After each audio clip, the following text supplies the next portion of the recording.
Hello and welcome back to the Awakening Philosophy channel. My name is Jed and we are reading the Philosophical Midwifery book, which is the handbook for how to understand human problems. And what we are discovering in our reading is also the manual for what human beings should be doing with their time on the planet. And what's really interesting is in chapter 3, which we just finished, we saw how that statement isn't a matter of opinion or belief, because we looked at the different classes of belief that exist and we learned how to distinguish them. How can we distinguish the 6 different kinds of belief? And how can we contrast that with the 4 stages of cognitive development that's involved in philosophy or learning or growing or spiritual development? So that's neat that we can nail down what we are reading. You could say in one sense we are gathering opinions by reading right opinions because they are validated. And there's the validation study at the end of the book. But then we can arrange, we can understand with the dialectic and see how these right opinions must be true. And in philosophical midwifery, we can test our understanding in direct experience for ourselves, both in testing whether or not we can become free of the false beliefs about ourselves and reality that bind us to repeating cycles of failure or fate or suffering, whether or not we can be free of that to reach higher goals than we ever have before. And also we can test in experience whether or not we've mastered the method for doing that and how well we can midwife our friends. Midwife, of course, being the term that Socrates used to talk about his art.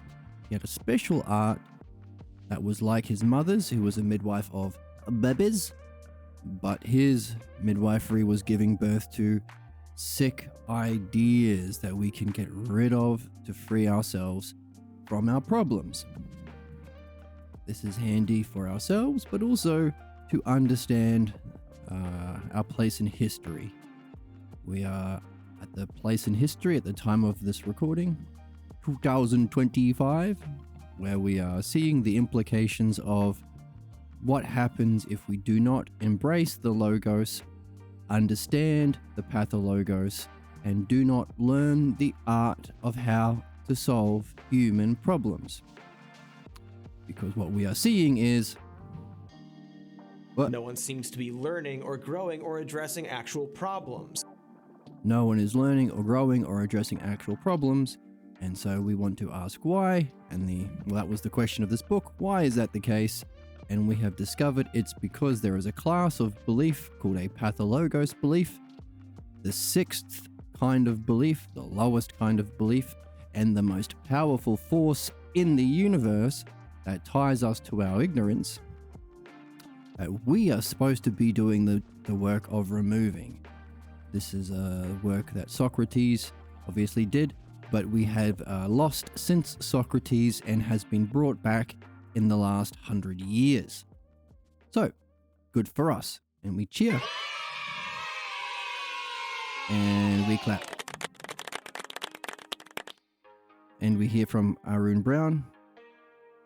I find that very entertaining. And we move on. We're very fortunate that there was a spectacular being named Pierre Grimes who graced our planet and had this question. Chapter 1 was the question, how come we're still fighting Nazis? And a very pertinent question, because we are still fighting Nazis to this day, which is a puzzle that Pierre left us. If you've ever listened to him tell his stories, he's left us many puzzles, because he was a highly decorated war hero in World War II, but realized that one of the problems that the Allies had was we didn't push when we needed to. So he gave stories about how when they invaded certain places in Italy, instead of continuing on, which would have been the rational thing to do, the incompetence of his military leaders decided to do things like have parties and things.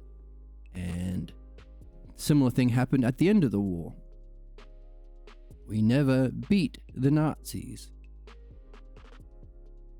We needed to push and understand what were the conditions and causes for fascism so we can really defeat the Nazis. They just pretended to surrender when they were cornered, and their leader told them they didn't have to fight anymore. They surrendered because they were still loyal to the German idea of duty, which is a cultural milieu reflection of a family pathologos that's very common in Germany, meaning the problem, the pathologos problem, which led to Nazism and the support of Adolf Hitler, has not been addressed. We didn't push when we needed to and address the conditions and causes for the problem. And so, in 2025, we are living out the timeline where the Nazis are taking over again.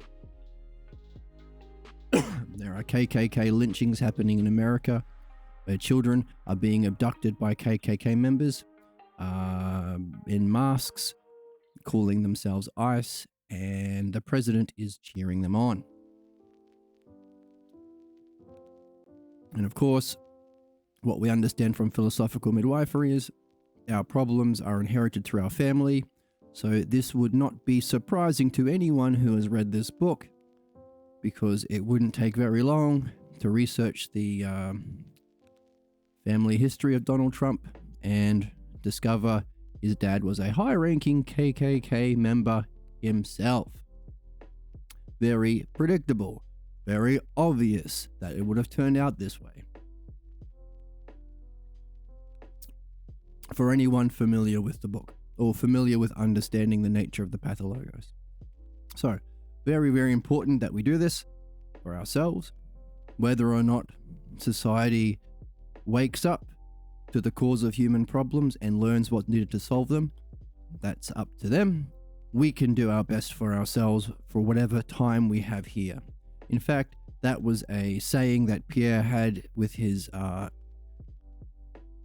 what we call regiment, his troop, his group, him from Brooklyn and a bunch of Texans.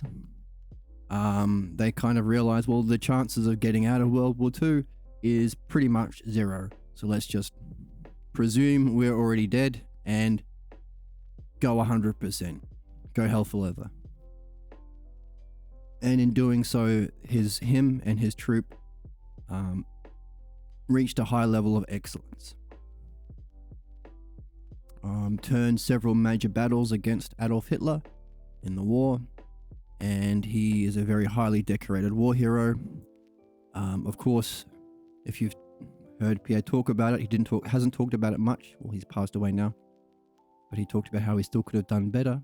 And he did run into a Japanese American unit who was his exceptional unit recognized them as a class above. I think they're famous. I think there's some statues for this Japanese American unit. Very, very famous for how excellent they were in the war. So, whether or not the world comes along, we can realize, well,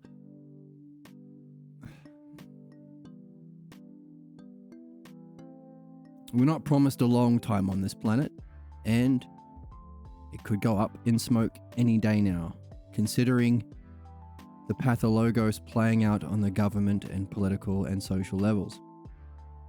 But nevertheless, we can spend what time we do have here doing what we need to do to free ourselves from the problems our soul brought with us into this life,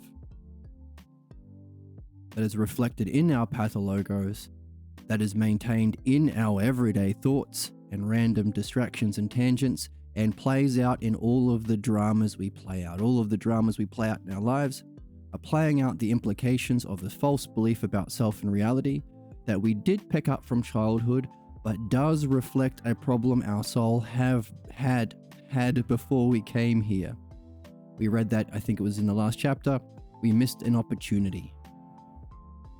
So we can do what we can while we're here, and that's why I'm doing another episode of the podcast, even though I'm a bit under the weather. But never fear, I have this.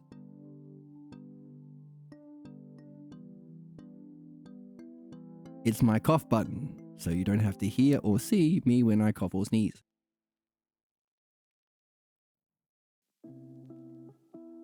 Can you tell which is the real me?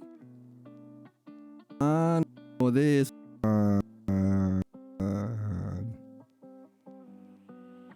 Alright, so really, really cool. Chapter 1 was the problem, the puzzle. Chapter 2 was the pathologos with the 11 categories that we looked at. Chapter 3 was the nature of belief and the nature of analogy, because the pathologos teaching is a stagnant, redundant, false analogy tying us to our past, which has a wave-like interference pattern with the true model of learning, which we can also call the Dharma successorship. Most highly embodied by the Symposium. Socrates in the Symposium learnt from his female spiritual and philosophy teacher, Diotima, and he passed on the teaching to Agathon, or us. So Diotima is to Socrates as Socrates is to us. A is to B as B is to C. That's the true teaching paradigm. That contrasts against the false one, which is the pathologos. And the chapter 3 finished with... Oh yes, and also we explored the nature of the true teaching model, in that once we can become free of our pathologos, or as we learn to become free of our pathologos in midwifery, at the same time we are developing in philosophy. So you can say midwifery is removing what's false, philosophy is gaining what's true. Or midwifery is going from sickness to health, and philosophy is going from health to excellence. And understanding what learning is what we explored at the end of chapter 3. And of course you can find the videos in the playlist on YouTube and the links below.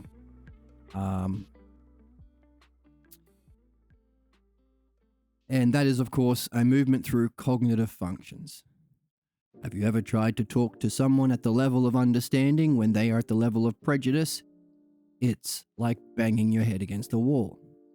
Ever been having a wonderful conversation with a friend and all of a sudden they hit a block where they can't pursue reason or evidence any longer? That's someone hitting their pathologos block. These are different levels of functioning.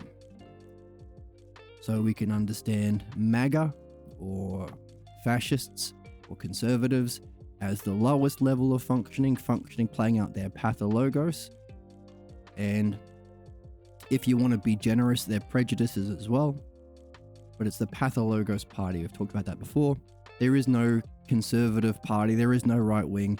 It's just the pathologos. And equally so, if you want to understand what the left wing or progressives should be, you progress along the logos. So we have what we really should have as the one political party, which is just the logos. In the same way, there's just one medicine. Anyone can become a doctor, but it's not an opinion. It's just understanding. It's just one, which is great because no one gets excluded. No one has to be murdered. No one has to be genocided. No one has to be kept in poverty. There's no rich and poor. Everyone can play the game of being a human. I'm looking for someone to share in an adventure. We can all share in that adventure. Let me just turn up my sound drops a little bit. You're a wizard, Harry. And accept the quest of man to Know the self.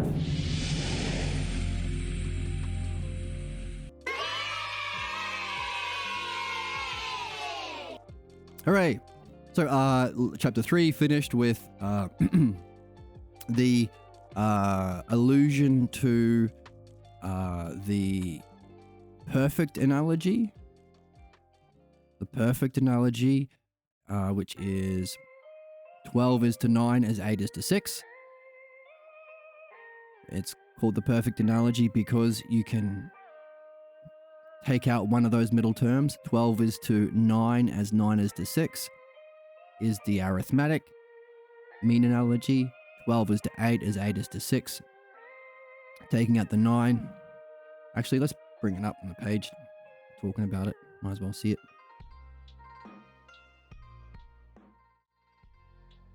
Here we go. The perfect analogy is this one. 12 is to 9 as 8 is to 6.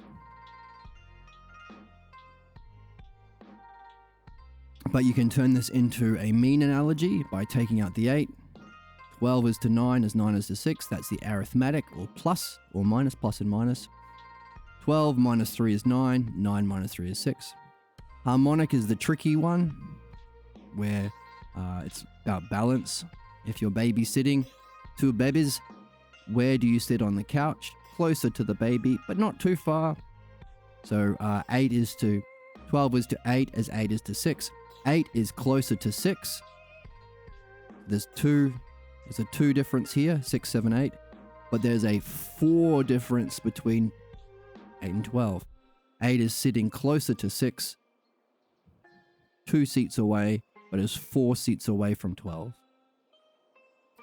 So the gap of 2 seats and 4 seats, well, the gap is double. It is double as far from 12. 4. And the reason why we pick that is because 12 is double as big as 6. It's harmonic. There are 2 mean analogies missing. The geometric, which is the parent, which is timeses, not mentioned yet, so maybe that's to come. And of course there is the special golden mean analogy, which is special for a special reason. It's the analogy which represents mathematically, or in terms of analogy, development. Because the golden analogy, each of the terms are incommensurate with each other. So every jump is a jump to a different dimension. You might know it as the golden ratio or the phi ratio.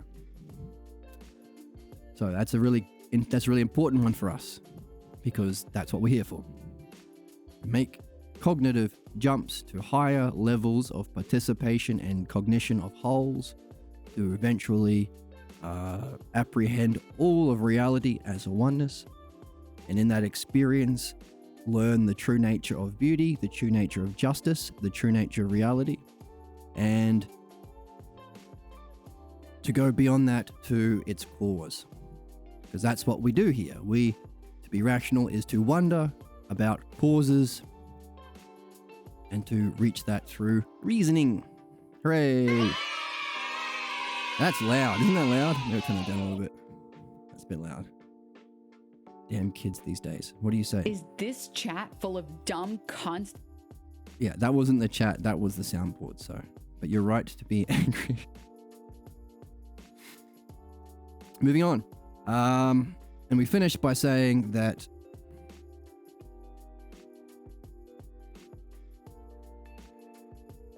what's going on here? Where's my... Why can't I zoom? There we go.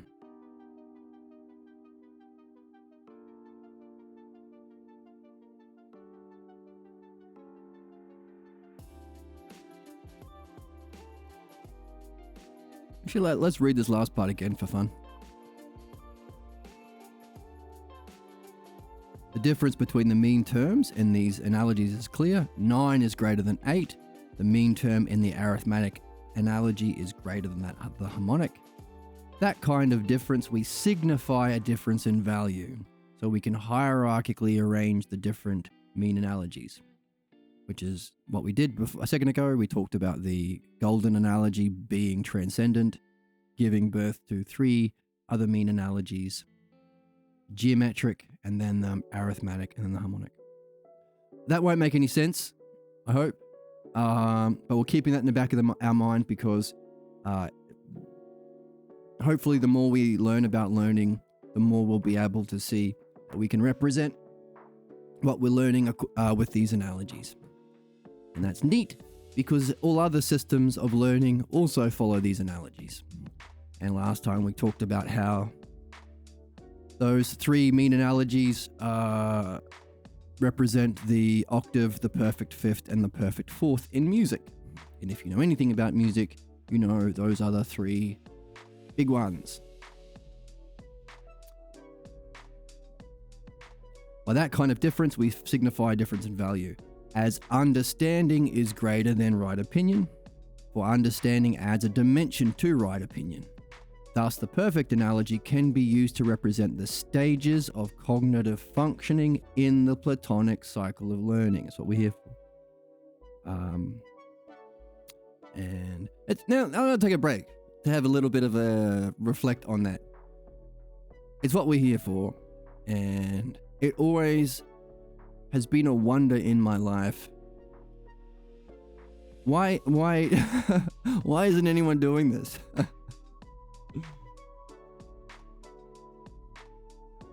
You don't even have to discover it.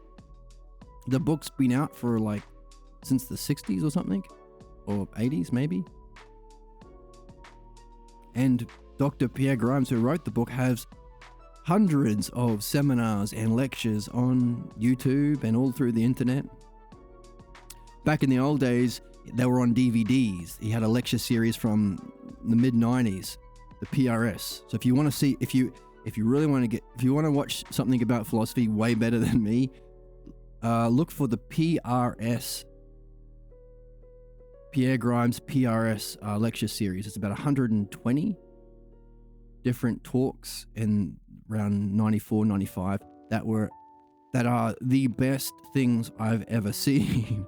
They're the best videos on YouTube.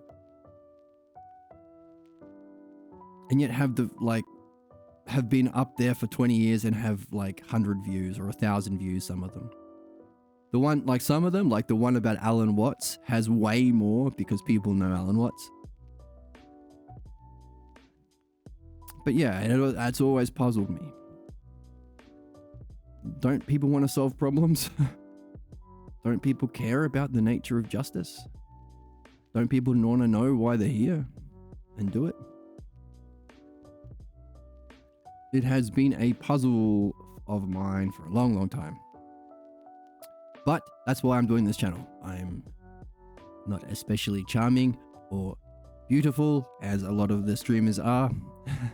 And I'm not especially good at playing the fork knife on the PlayStations. But I'm doing it anyway, because it needs to be done. I don't know. Hopefully there'll be...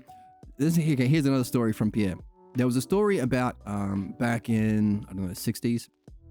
There was a famous lama or guru from the East who came over. He was a famous, really high-ranking, enlightened person or something like that.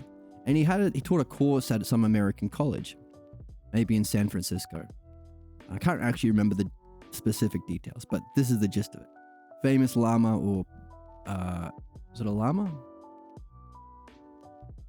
A Eastern spiritual guru had a lecture, had 2 people sign up for his course at the American university. Then acid came out and people were able to get in pill form what Easterners were sitting on the mat for many, many years in order to achieve. So 40 years of meditation, Americans were getting in a pill. The following year, his lecture theater was packed. people had an experience of a higher dimension of reality that wasn't talked about, isn't talked about in materialist capitalist culture. And it was the most significant experience they've had, because it is, and they wanted to understand it. So I'm hoping in a similar way, maybe something will happen and everyone will be super excited to understand the nature of the Logos, learning, and how to remove problems. That's why I'm doing this. And clap for me. Oh, come on. What feminists want is to specifically ruin your life. Don't know why that's relevant now, Emma. So the perfect analogy can be used to represent the stages of cognitive function.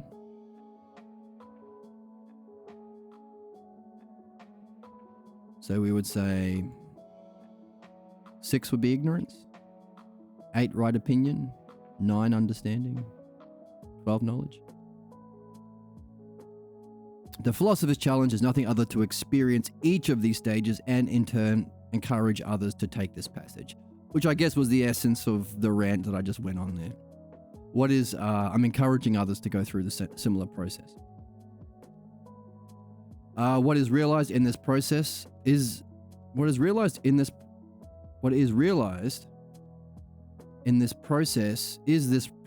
reproduces itself in a Dharma succession.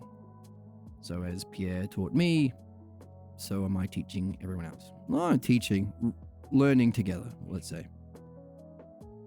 Much like a recursive series, and the succession benefits those who come within its scope and become part of its noble progression. Hooray for us.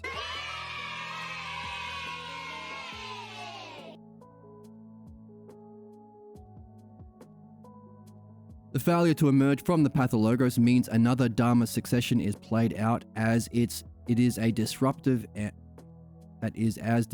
as redundant. So there is a kind of fake Dharma successorship of the inherited problem through the family that plays out in a disruptive and redundant way.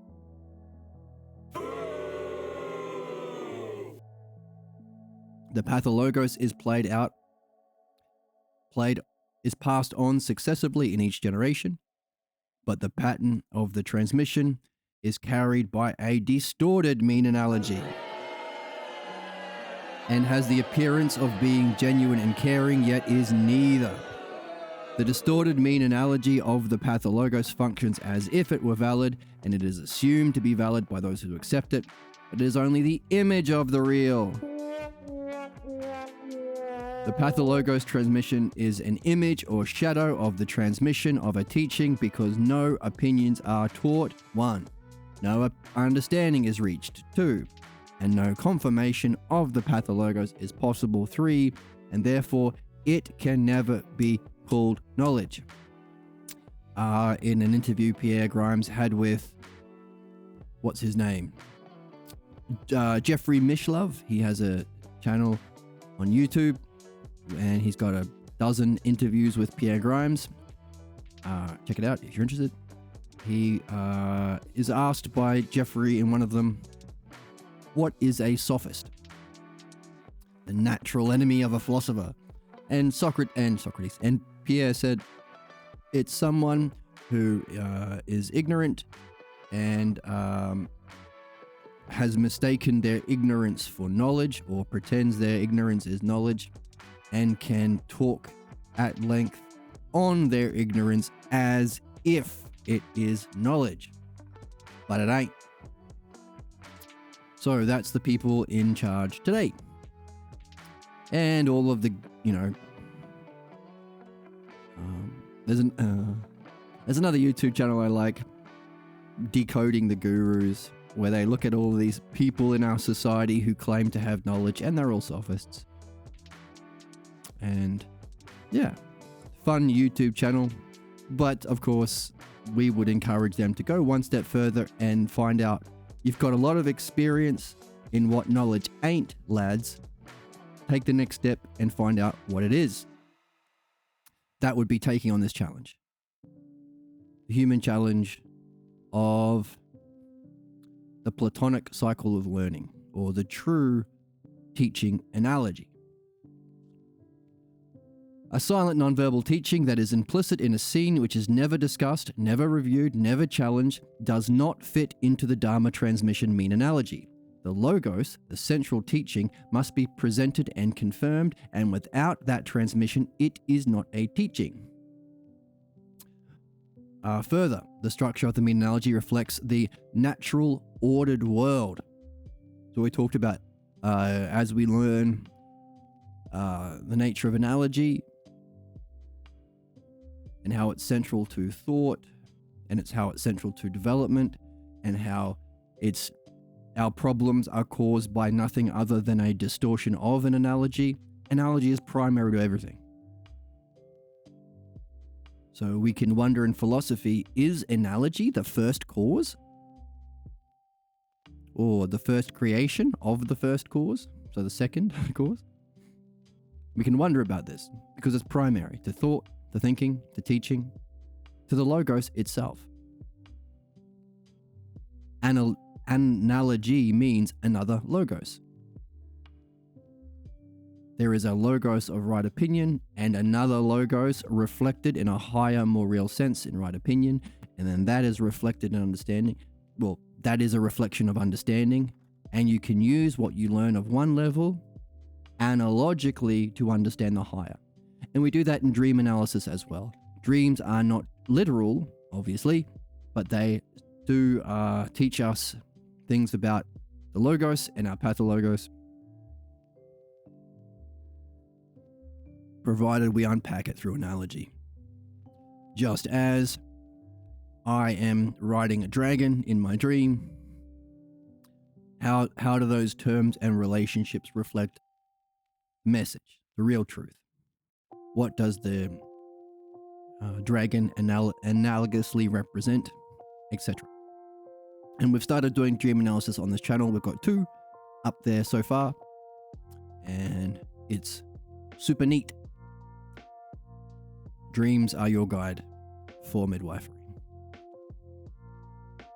All right. What do you say? And I find that very entertaining. Dreams can be very entertaining. Well said.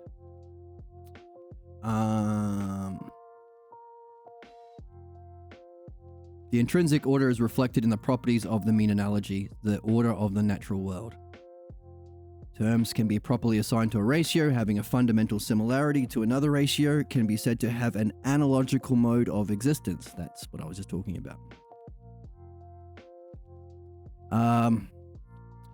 Air that is inherent within the properties of the analogy, just as it would show a lack of understanding of mathematics to expect any randomly chosen number would properly function in a progression or a proportion.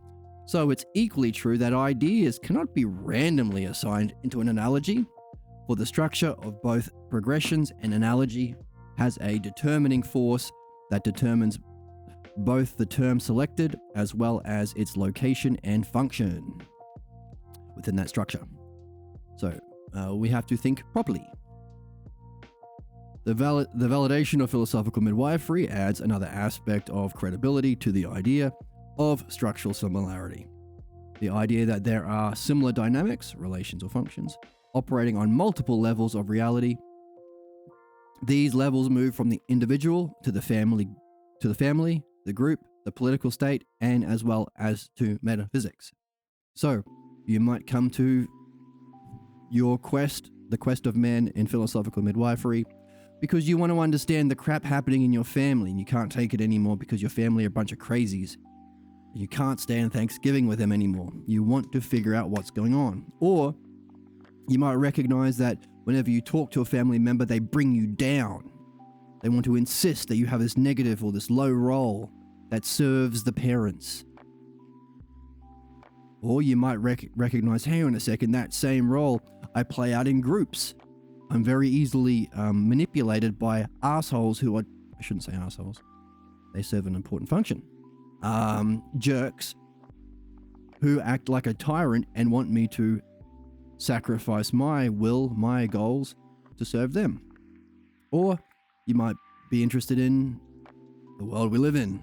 Why are we starting wars? Why is there wealth inequality? Why do we have unnecessary poverty and structural wealth inequality and all of the problems that happen as a result of that? Why do we still have Nazis and capitalism and fascism and all these obviously fucking stupid systems run by the worst, most harmful and ignorant people claiming to be knowers or sophists? In wanting to understand why no one seems to be learning or growing or addressing actual problems. Why no one seems to be learning or growing and addressing actual problems, this could lead you to philosophical midwifery. Or you're interested in metaphysics. You realize, oh, that's just a bunch of kids doing stupid kid stuff and it's a waste of time. I want to know why I'm here. I want to know the structure of reality. I want to know what reality is, and I want to know my role in it, which is the opening of this chapter. Man seeks to know the nature of the reality he has been born into and his role in it. What the heck is this? All of this with microphones and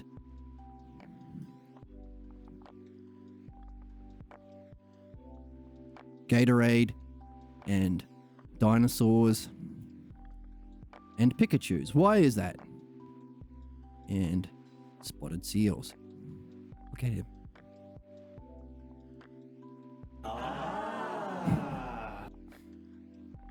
And what are we supposed to do while we're here? We ain't here forever. We could go at any time. What are we supposed to be doing while we're here? So, all of these things can lead you into your quest of philosophy, mastering the logos and the pathologos through mastering the dialectic. Because of the nature of analogy as a principal condition in our reality. Because the insights that... where were we? Yes. Because there are similar dynamics. I like this. Similar dynamics operating on multiple levels of reality. They move from the individual to the family. Reality. To the family, to the groups, to bands, music bands play out the same problems. The political state. Oh, really? Racist individual Donald Trump who grew up with a high-ranking KKK official father, and has hung out in groups with Jeffrey Epstein and the like, is functioning at the political level like a racist, like someone who has no care for other people's well-being and wants to harm people to meet his sick pleasures. Oh, individual, family, group, political state. And metaphysics is what we are interested in most of all. This principle of structural similarity, that's a cool word. Impress your friends with it over coffee.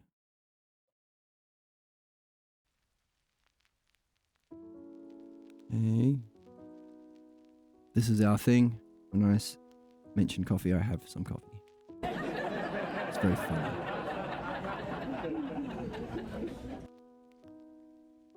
It's a joke you might see on Friends or Big Bang Theory.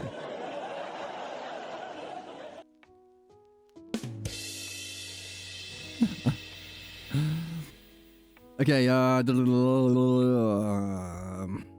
where are we?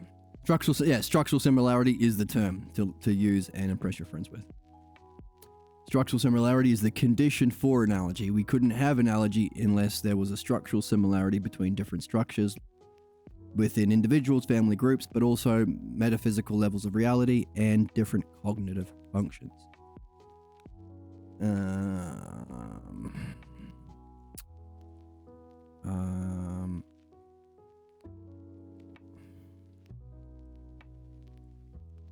Without structural similarity, there would be no basis for many of the modes of comparison that include analogy, similes, and metaphors, which is also the tools that we use in dream analysis. The insight that nature can be understood as an interrelated whole, personified by the goddess Aphrodite. Aphrodite is, in Platonic metaphysics, is used to personify this idea that you can discover that reality can be understood as a whole. It's not irrational. The pieces fit. I've seen the pieces fit, says James Maynard Keenan. And that's beautiful. It's beautiful and inspiring. That's why we read this. That's why we read the Balboa version of Socrates, the Balboa translation of Plato describing Socrates, because it can fit together. It does fit together. So we could say there's a structural similarity between reality itself and these texts and the minds of these authors.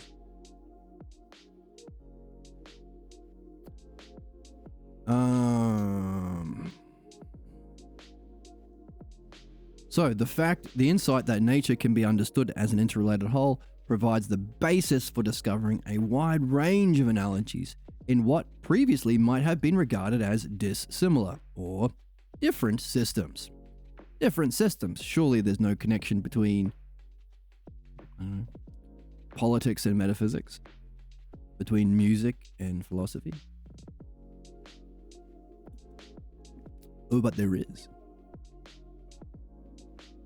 So Aphrodite goes along with Apollo.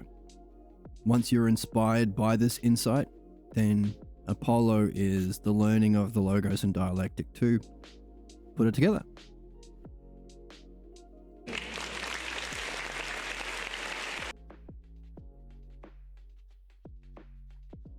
The application of analogical thinking for creating new theories, can create new theories, root metaphors, monads.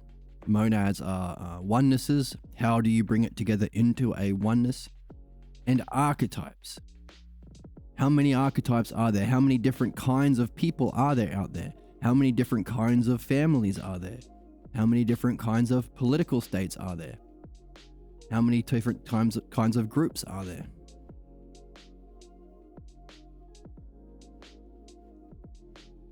By the way, this question is addressed in book 9, I think, book 8 and 9 of the Republic, which we will get into one day on this channel. Hooray.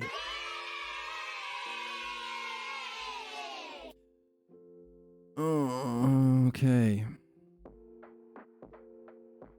And the matrix of analogies is the source of many different discoveries. So analogies is what we've been using all along on this channel to gain insights.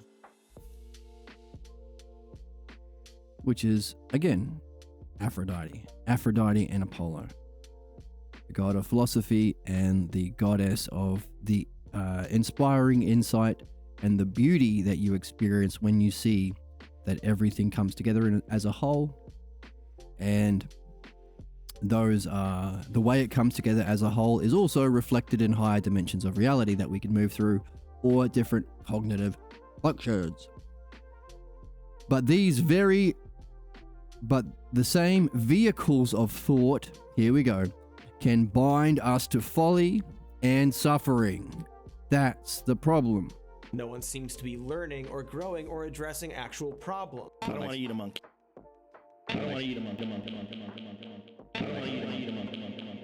That's the problem. We are bound to our folly and suffering because when they are employed in thought and lives without understanding their proper function. We need understanding, Apollo, applied to their proper function. So understanding would be also the insights. So we need insights, Aphrodite, with understanding, Apollo, applied to our greatest function, dialectic. Mastering how to think, how to reason, how to talk, how to communicate, how to employ these analogies in dream analysis, how to employ this way of thinking in removing problems, philosophical midwifery, and how to use the dialectic to progress through the cognitive functions. It's all the dialectic. And that is represented by the god Hermes. So Apollo, Aphrodite, and Hermes are a triangle, a triad. Formerly, it's called the anagogic triad, which means upward moving. It's what we need to use to move up. So we talk about how in relationships, each person tries to make their partner match their false model of beauty, which is the pathologos.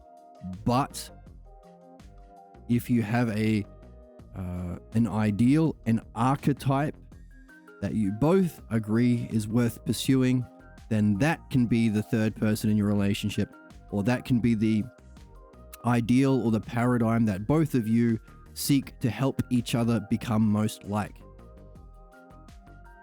And for us, that would be Hermes, or that whole triad. The love of understanding, Apollo. The love of insight and beauty of seeing how the pieces come together into wholes that we can participate and share in, Aphrodite. And using both of those together in dialectic, Hermes.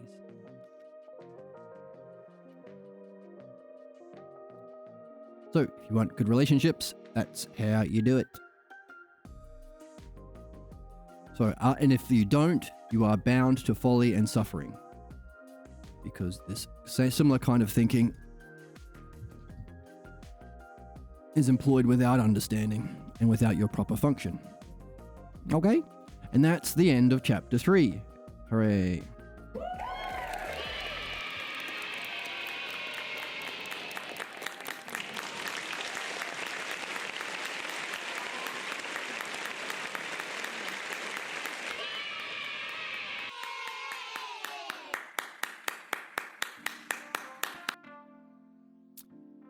On to chapter 4. Actually, let's read this footnote. It's a long one. In this exploration, we have had recourse to analogies whose terms are numbers, and numbers belong to a class whose members are all alike or homogeneous. We substituted ideas, and ideas all belong to a class whose members are unlike or heterogeneous. In both classes, they have cumulative properties, but scalar is the key property of analogy. Scalar, what does that mean? Huh? Okay. It's going to take a sec to look up what this word means.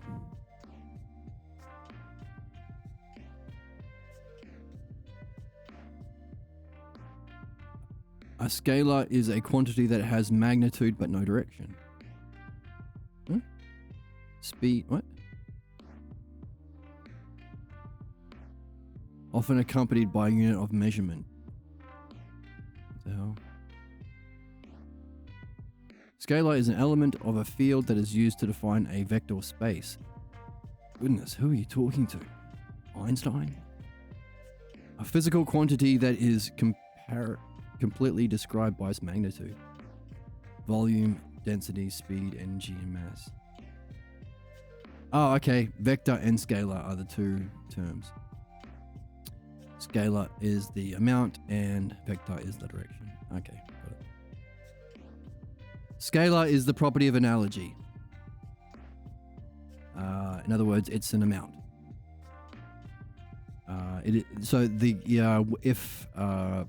So there's homogeneous and heterogeneous.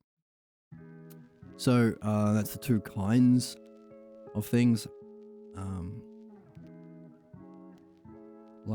Numbers are homogeneous. So you're looking for the sameness. So you count 10 trees. You ignore all the differences. You see them as the same kind of thing. That's homogeneous. right?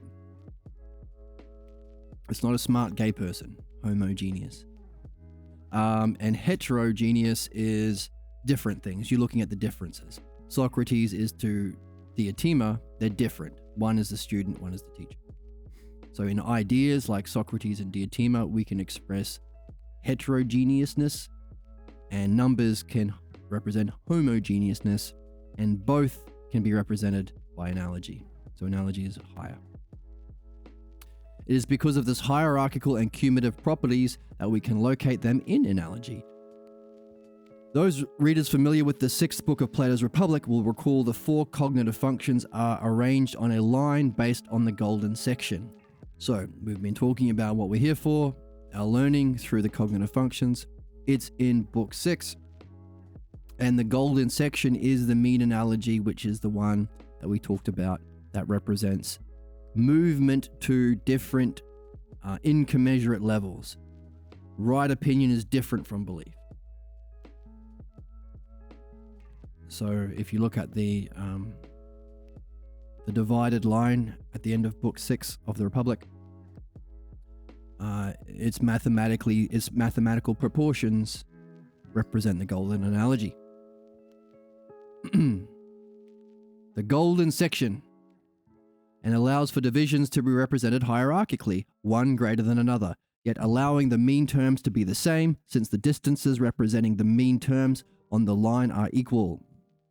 So, even though there are 4 sections, the 2 middle sections are the same size, meaning you can represent them as a mean or a 3-term analogy.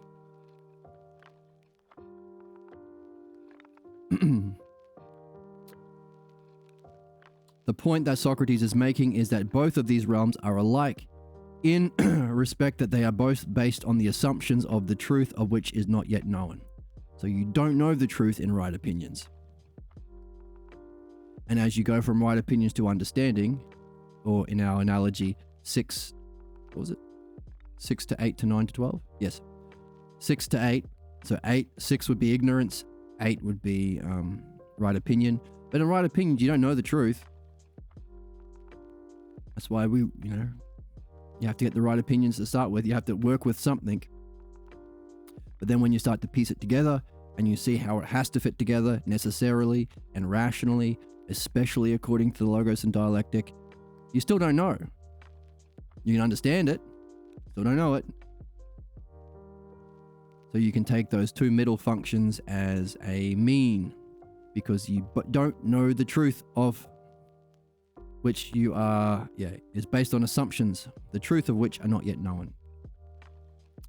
So we are going to talk more about that in chapter 12. That's an interesting footnote. Pertinent. Now, that's a recap of the end of chapter 3.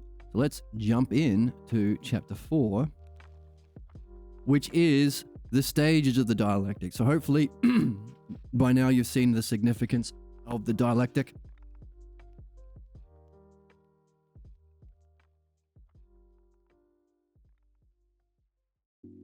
We talk about it all the time here. It's what we talk about over and over again.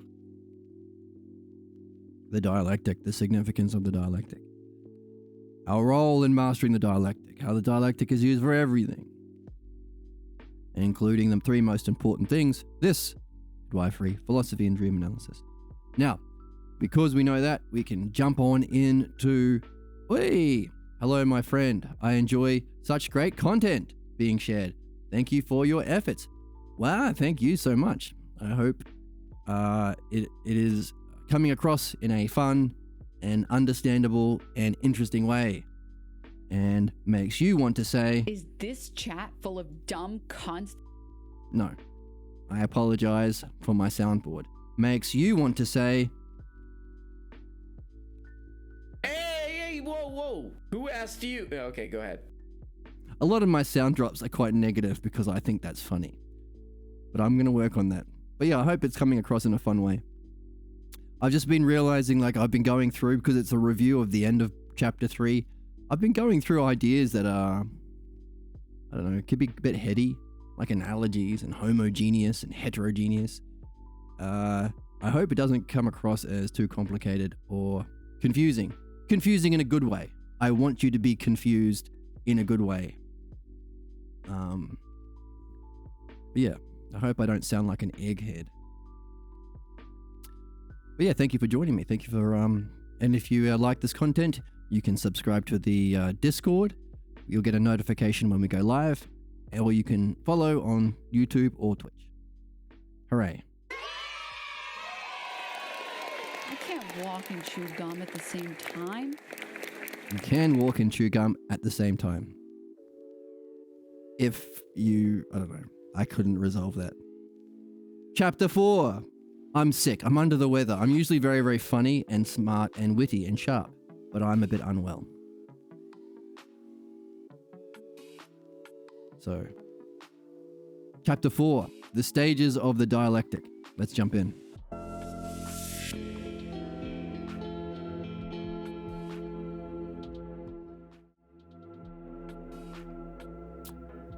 I have to switch it over to the right PDF. Hooray. Chapter 4. The stages of the dialectic. The pathologos. Oh, here we go. I'm an English lit major. Ooh. Fancy. I guess that's why it showed up on my homepage. You don't come across such valuable content very often. Wow. Thank you. That's great that you can recognize. Which makes all the more special. Keep it up, my friend. Well, thank you so much. We give you a lovely round of applause for that comment. And the Oracle says to you... Too stupid to understand, and also refusing to understand. Is what you would be if you didn't find the channel. Ah, saved it. You are not too stupid to understand because you're here. I don't know. I'm working on the soundboard. I literally worked on it all day and I've made very little progress. The pathologos has a structure, function, and goal that is the same in all pathologos problems. That's the opening sentence of a chapter about the dialectic, the most important thing we can learn as human beings. What does that mean? Structure, a function, and a goal that is the same in all problems. And the highlighter doesn't work very well with this. Because of this basic commonness, we often speak of the morphology or form of such problems. Questions designed to surface the particulars of a pathologos problem help us to fill out the nature of the problem. So, there is a sameness and a difference. The structure, function, and goal is the same, but we have a particular pathologos that we get from our family. And in chapter 3, I think, or 2, we talked about how it's tied to a problem our soul had that we need to address, that we bring with us into this life. Because we can see that same situations, even in the same household, yield different conclusions by the baby or by the child. In other words, we come in with a way of interpreting that's unique to us, making every pathologos unique, but its morphology or form is the same, meaning it can be understood and studied and mastered as an art. By following a method that stresses the order of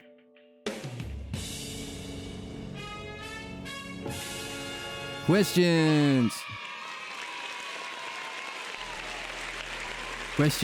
We are going through a question and answering process in the dialectic, different to debates or monologues from politicians or debates with Nazi alpha brain red pill podcast bros. It ain't about debate. It ain't about monologues. It ain't about sophism, pretending your ignorance is knowledge, or the pathologos. It's about a process of asking questions, step by step, judging answers, coming along as friends to conclusions to reach truth. And that process, because it's the logos, goes all the way to enlightenment because that same dialectical structure and rational understanding and analogical structural similarity applies even to reality itself, or ousia, the capacity of mind to turn around and know itself completely. And if there is an intelligible or rational nature to even reality itself, consciousness itself, mind itself, it must have a cause, which is the movement from philosophy to philophronesis. Or in Socrates' dialogues, he leaves that one open. He says, hey, by the way, we're talking about justice itself as an aspect of reality in the Republic. We're talking about the same reality experienced as beauty itself in the Symposium. But he always says, that's not the end of the show, my friend. That's just the second hypothesis. It's not the first. Parmenides, of course, gives 9 hypotheses to describe the different stages of development. So, this questioning or dialectic goes all the way to the top, which is curious because it makes you wonder, well, what once you go beyond existence itself, what happens next? What's that game? And why do we need questions and answers or the dialectic to play? That's a huge one. That's a huge one. So, by following a method that stresses the order of questions, it isn't haphazard, the subject can anticipate the direction of the dialogue and assist in the direction of the dialogue and assist in the delivery of the problem. The more you understand midwifery, the more you can help in your own giving birth to your problems. Or, applied to philosophy, giving birth to your insights. Ooh. Can't you just engage with anything in a way that's like meaningful ever? Like, it's just boring, I think, is the problem. I'm just bored of it. When you're bored of the slop, this is the fun game to play. I'm looking for someone to share in an adventure. However, there are also times when the philosophical midwife adapts the basic structure, the basic design of the questions to meet the particular needs of the subject. This is the artistry of it. This is the curious one. This is the intuition or flow state, or I suppose what you would say is this is the significance of recognizing that when you're in the dialectic, it ain't you. It ain't your image of yourself. It ain't your pathologos image or your ego, which is very tricky. When people get into this game and they start, doing meaningful work, and all of a sudden they have a pregnant party, giving them their attention, being really honest, trying their best. Trying their best, focused on the most important things about the self with honesty and integrity. These were also the conditions for the pathologos transfer when we were young. Meaning, if you're not careful, people who are pretending to be midwives might actually, or who are being midwives, who are doing their best, might actually have their pathologos jockey them or move them into using that opportunity to play out their own pathologos tyranny. I've seen it happen lots. That's why it's important to recognize it's not you that's doing it. Ultimately. I mean, the goal is to be in alignment with the logos, which is reflected through the principle of structural similarity, through analogical reflection, for us to be able to share in. So some people call it being in the zone or being in a flow state because you're not doing it, you're more like you're watching it. It's more like you're watching it.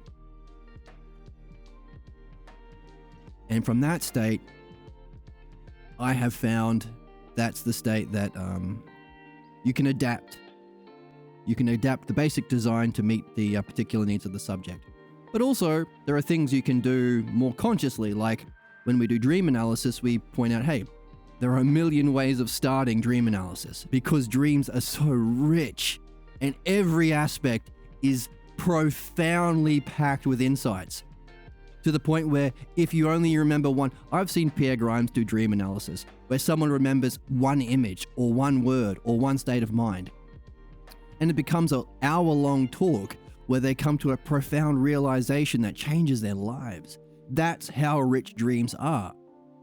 But if you, as we're doing on this channel, learn the techniques, which we're doing here as well, you can select certain things, like if you're pushed for time. If you're pushed for time, you might go right to the turning point of the drama, or right to the high state of mind, or the low state of mind, or right to the end to start your reflection on the dream. So that's different ways of adapting the basic design to meet the particular needs of your subject. Hooray. I can't walk and chew gum at the same time. Until you do this, and then you'll be able to walk all the way while chewing all of the gum.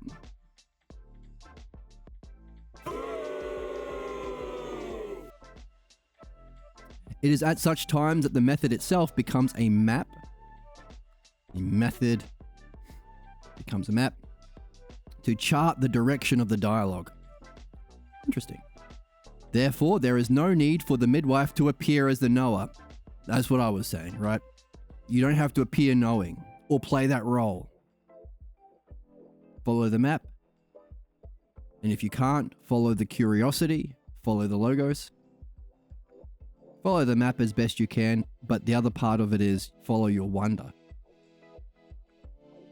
If you get stuck. So the midwife doesn't appear as a knower. That's pathologos crap. As if they understanding the meaning of everything the subject reveals. Right, like this is the debate bro bullshit. Or the politicians, they have to like, yes, I understand everything. I'm very smart. Look at me. No, you don't, you liar. As if they understand the meaning of everything the subject reveals. Because the method itself arrives at a field of data from which, okay, so we get a field of data from which the subject can puzzle out the meaning of and the answers to his problem. So that you find the meaning and the answers. Our human problems are answerable rationally. You don't have to kill anyone. You don't have to put anyone in prison. You don't have to keep anyone in poverty. You don't have to have any of that bullshit structural inequality or wealth inequality or guns and bombs and stuff, because our problems are entirely rational. We can solve them. Hooray. Hey, whoa. Who asked you? Okay, go ahead. It is in this sense that the midwife only assists. The midwife only assists another in the birth of an idea and does not offer answers and interpretations. These are big ones. Definitely we don't want interpretations because that's, well, you're adding. That's the, we talked about if you were to make a movie talking about the misuse of midwifery, you are forcing the other person to give birth to your own problems, but it's a distorted birth because you don't recognize it's a problem, because your interpretations or your projections, interpretation means to project what's not there or to not see or leave out what is there. That's caused by your pathologos. So we want to definitely not do that. But also we don't want to offer the answers either. So we want to ask questions that provide the field of data from which they can come to the answers. In following this procedure, the subject can be confident that the direction of the dialogue conforms. Right, so there's a procedure. You want to make sure that you are actually following the principles and the procedure so that you are not using midwifery to be a slave or to indulge in people's pathologos fantasies of playing the knower, which can happen. The dialectic method of philosophical midwifery presupposes the subject's willingness. So, here is the big word, dialectic. Yay. Talking about a bunch of slop. Disgusting. I'm so disgusted. Promise I'll get better drops soon. Dialectical method of midwifery presupposes the subject's willingness to participate in a joint venture. You are not adversarial.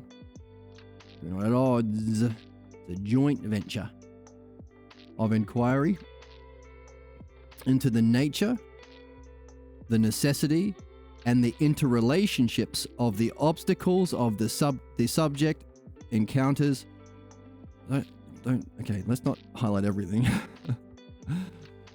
The nature, the necessity, and the interrelationships of the obstacles the subject encounters when pursuing his most meaningful personal goals.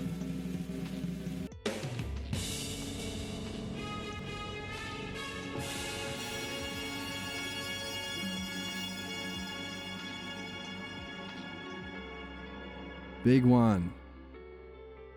Most meaningful personal goals. You can't be in this game unless you're pursuing your most meaningful personal goals. It's necessary to serve as a block, because blocks are specifically blocks to your most personally significant goals. So, hopefully, your goals is, I want to remove my problems. Be free of interpretation, to see the world as it is without distortion, to be able to function well. Or I also want to be able to do good. I want to know what the good is, not carry around a false idea of the good or a false idea of justice. I don't want to put all my effort into helping people when I don't even know what the good is. Or beauty. I don't want to end up in a relationship with someone who I think is beautiful or turns me on, but is actually not helpful because they're not helping me remove my problems and discover the nature of myself and my destiny. My highest goals, my highest purpose. So I want to remove my false images of beauty, my false images of justice and the good. The cause of my distortions and interpretations. These are meaningful goals. And then once you get into this work and you see that the way of doing all of those things is the same, it's midwifery, then maybe your goal will also involve, where's my little stuffy? Here he is. Will also involve mastering the art itself. So you can yourself pass on the Dharma successorship, the Dharma teaching to others.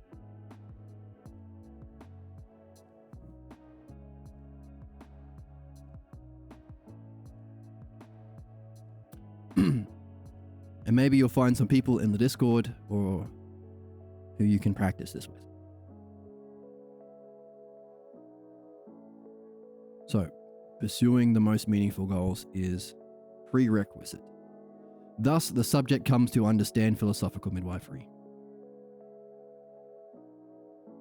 So, all this has been about starting as a pregnant party, but realizing that there is a structure, a form, realizing you're working together, realizing you can help in your own delivery the more you understand the process.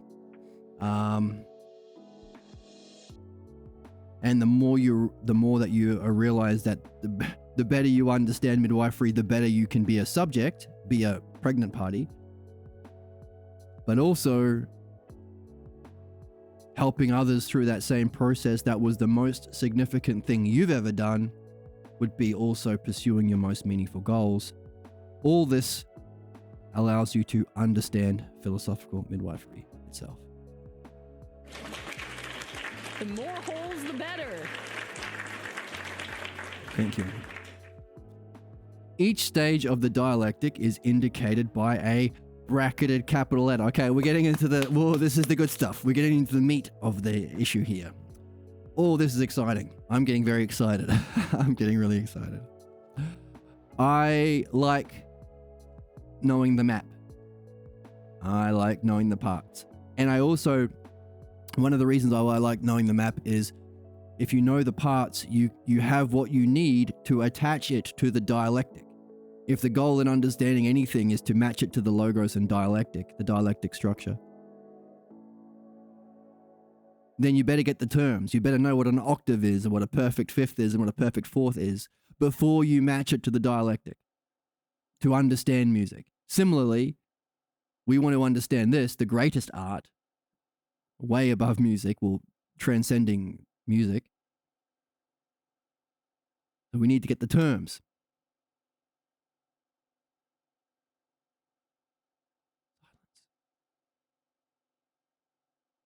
Can't you just engage with anything in a way that's like meaningful ever? Like, it's just boring, I think, is the problem. I'm just bored of it.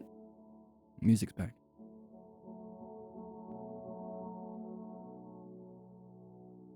So I'm really excited because this is engaged in something that's not boring because it is meaningful. Thank you, Oracle. Thank you, Soundboard Oracle. He better not. So I'm really excited. Each stage of the dialectic is indicated in a capital letter. So we are getting perhaps the highest expression of the dialectic, or at least the most meaningful for human beings. This is the most important thing we can do as a human being, by definition. And we are not only getting it given to us, we are getting it given to us within the structure of understanding itself. We are in for a treat. Right.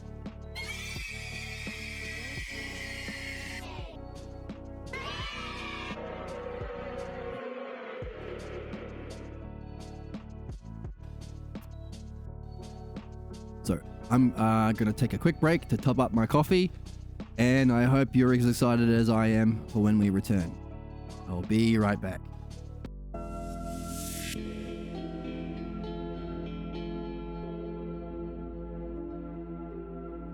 And we're back. And I've got my coffee. And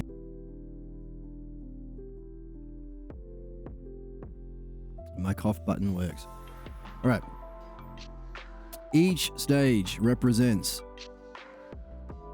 the dialectic is indicated by a bracketed capital letter and will be referred to later in latest sections of the book. So this is where we get the map. I'm going to keep this in mind as we go. Number A.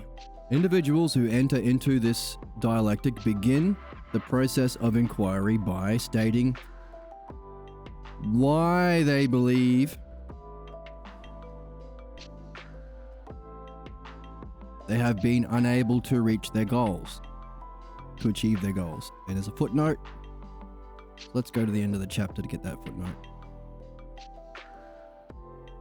When applying philosophical midwifery principles in psychotherapy sessions, GDRP trained psychotherapists have often found it necessary to educate clients in stating both their goals and problems. Make sense. So this is for, so I guess in psychotherapy where it's your profession and everyday folks who are not familiar with this come on in and you actually want to help them, you might have to educate them a little bit into how to state your goals and your problems. Makes sense. Oh, it's a short chapter. Look at this. 1, 2, 3, 4 pages. Wow, really short.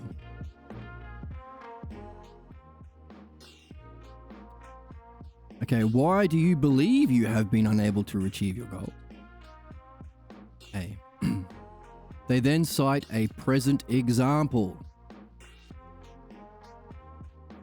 of the difficulties that they experience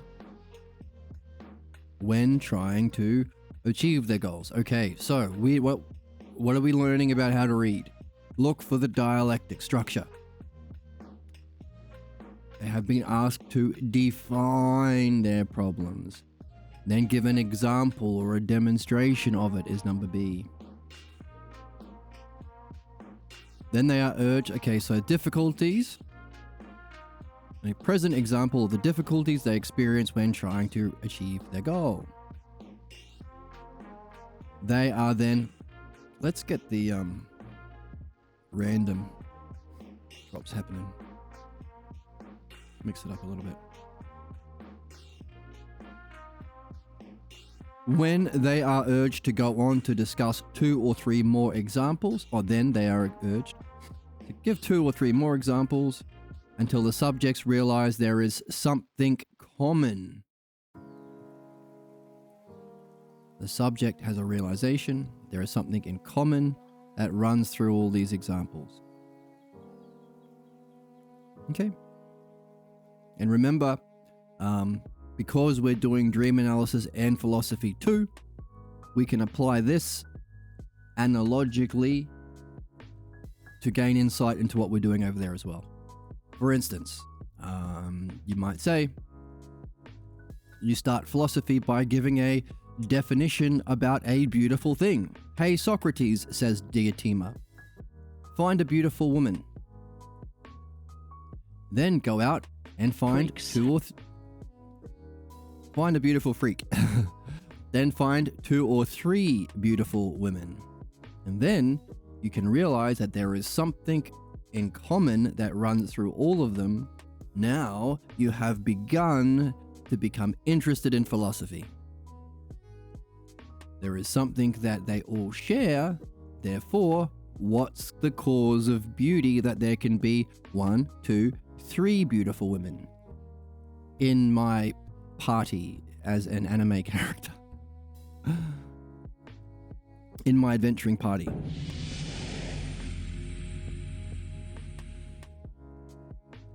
So, and also dream analysis. If you have been following along with our dream analysis, hang on a second.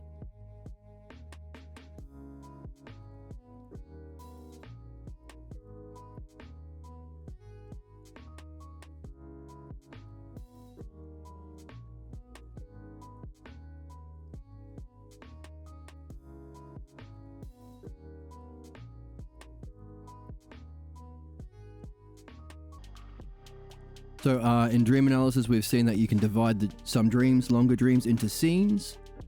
And once you divide it up, you can recognize that there might be a common theme that runs through all of the different scenes in your dream. So that's also an early thing we do in dream analysis. It's also number B in midwifery. Sufficient time is allowed for key ideas to unfold and to reflect upon the broader context in which they occur. Key ideas to unfold. What part of the dialectic is that? Broader context. D. They are encouraged to explore any difficulty that turns them away from their goal, making their failure inevitable.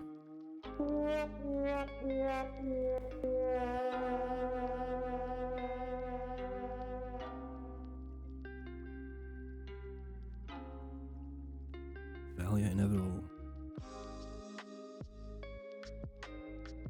Any difficulty. Explore any difficulty that makes failure inevitable. Difficulty is often the effect of the presence of negative thoughts, feelings, or inappropriate actions. After the subjects are somewhat familiar with philosophical midwifery, okay, so then you gain some familiarity. We should highlight that, that's significant too. They can be led to reflect on the differences between the statement they gave of their the statement they gave of their problem and the description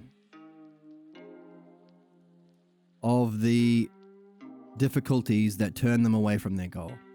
After subjects understand that problems are intelligible, that's what we were just saying. Hey, Nettie. Hey, Benny Nettie boy. Hey, Trumpykins. Problems are understandable, intelligible. No need to bomb everyone and murder all the babies. You racist crazy man. The reason you're doing it is understandable. And whatever difficulty you have with those people, their problems are understandable. This is the movement from barbarianism to humanity. Joining the human race.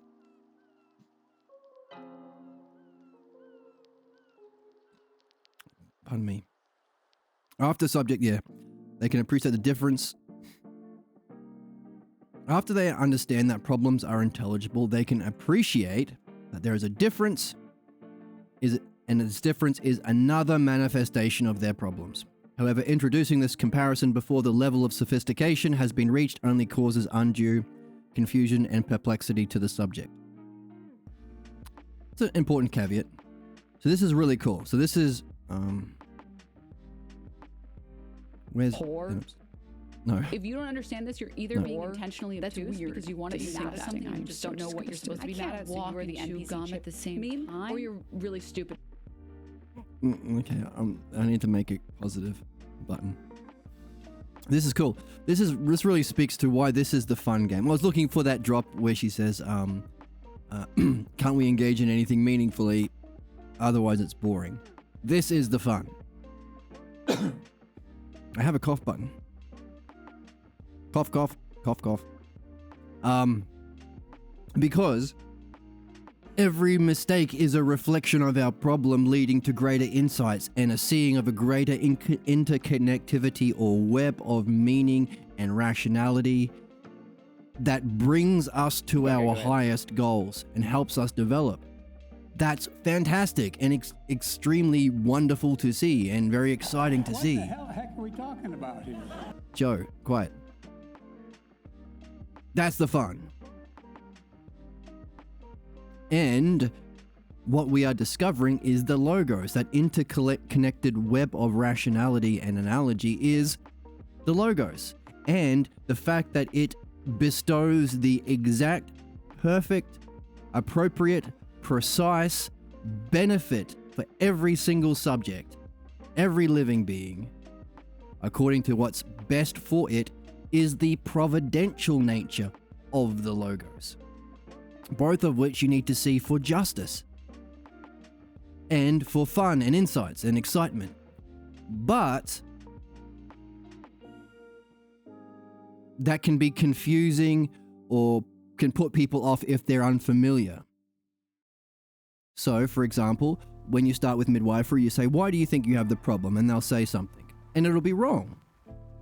That's why you can't ever have punishment if you are a rational person. You never ever punish someone for being wrong. That's fucked. That's fucking shit fucked. That's fucking pathologo shit fuckery.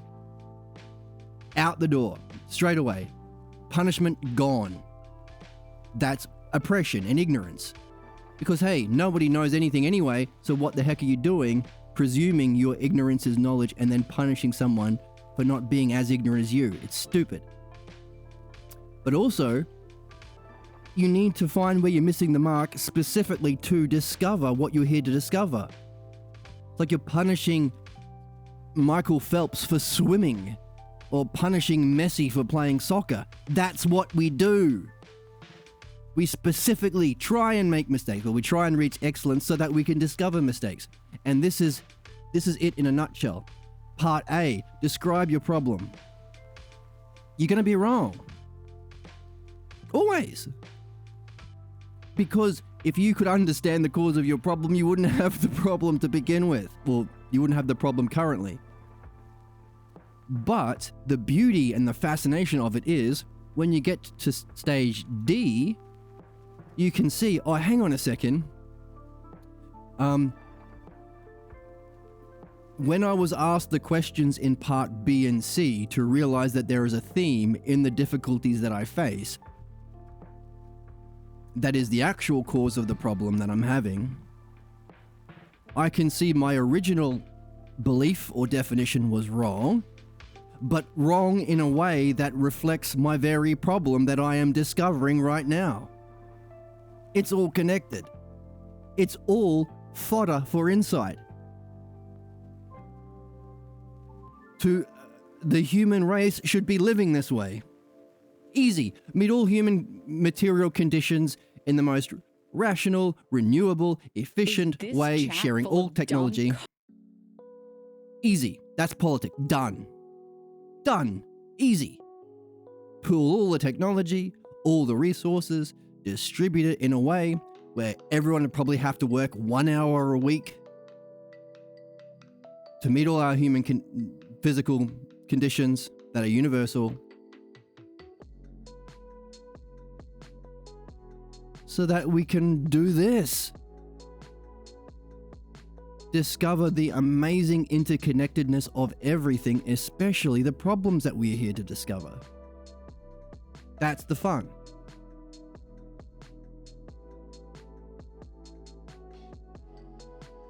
Let's move this back a little bit.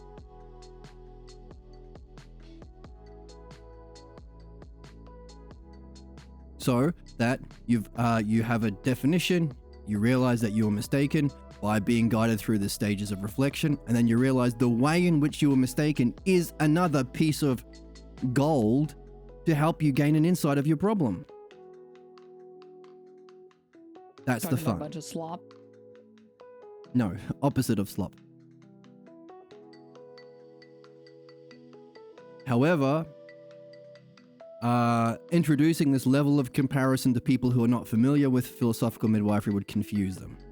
They might think, "What? I don't see the connection," or "I don't understand how reality could reflect in such a way," or "I hope you're not blaming me for getting it wrong," that kind of thing. But if you are familiar with this and you're looking to see the brilliant interconnectivity and rationality of the world that you live in, specifically trying its best to help you wake up to your job, to understand your problem, to master this art, to remove your false belief about yourself that's causing your problems, causing your inevitable failures, causing your difficulties, causing your negative thoughts, feelings, inappropriate actions, with a theme that runs through all of your problems, making it rational, understandable.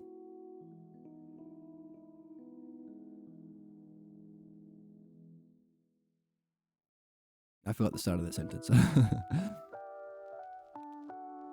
The point is, it's all there and it's fun and it's great, and that's what we're doing here. So, D is the turning back on your original definition. Wait a minute.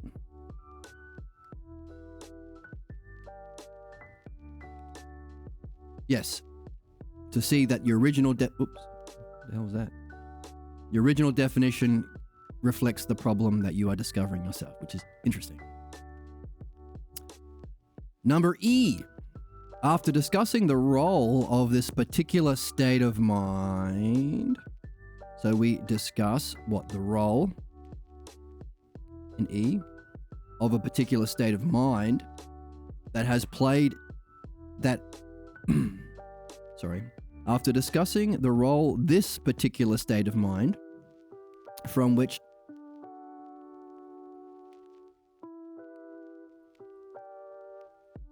they have the negative thoughts, feelings, and inappropriate actions, that causes their problems, that causes their inevitable failures. Discussing the role of that particular state of mind, how it's played out in their lives, they are led to explore a past scene where they experienced most intensely that same state of mind. It may be difficult for some subjects to identify that state of mind in a particular past scene because it may have been a common feature of so much of their past. It's just the way it is. I always feel this way. I always feel like I am inadequate in this way. I always feel like there is no understanding or rationality to the universe in this way. I always feel like my mind is incapable of XYZ in this way. In such cases, it is sufficient to ask if they can recognize it as a part of the background of their life, reminding them it is not unusual for these states of mind to be continually experienced as the background of one's early life.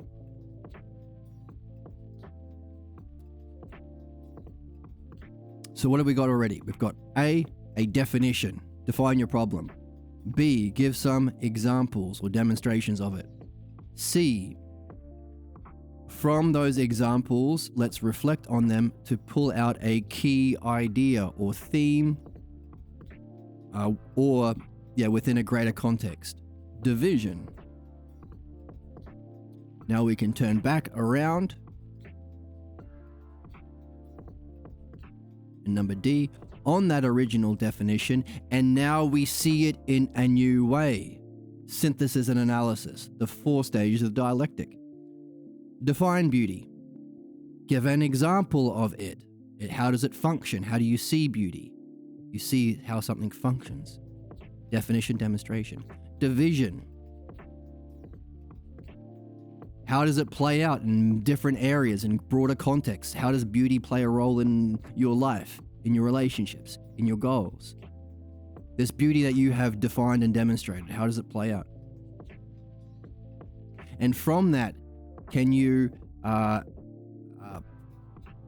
find a significant aspect or element? Or from all of these examples of beauty, does something stand out as most causal? Or the great theme that runs through everything? Disgusting. I'm so disgusted. And then can you take that theme and take it back to the original definition so that you now understand beauty in a new way? That's more or less, that's the general process of the dialectic that we are mastering. Now we see it in the first 4 stages here. Now, but what happens? You go back to the original definition with a new definition, a better definition, involving that significant element, and it seems like E is saying the significant element that you have identified is the state of mind, which becomes the subject of the new dialectic. As we see in the dialectic, as you go through the process, you go back, definition, demonstration. Let's put it on the board.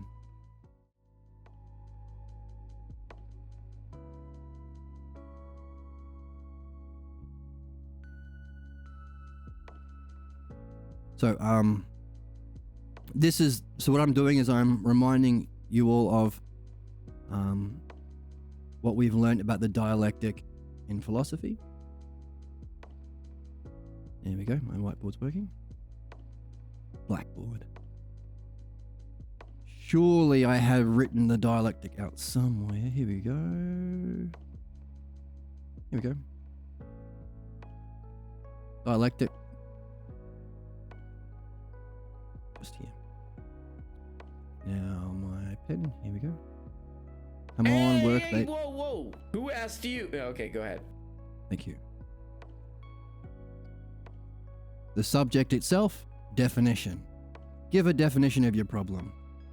How does what you've just defined, how does that problem function to others, subject to others, self to other? Demonstration.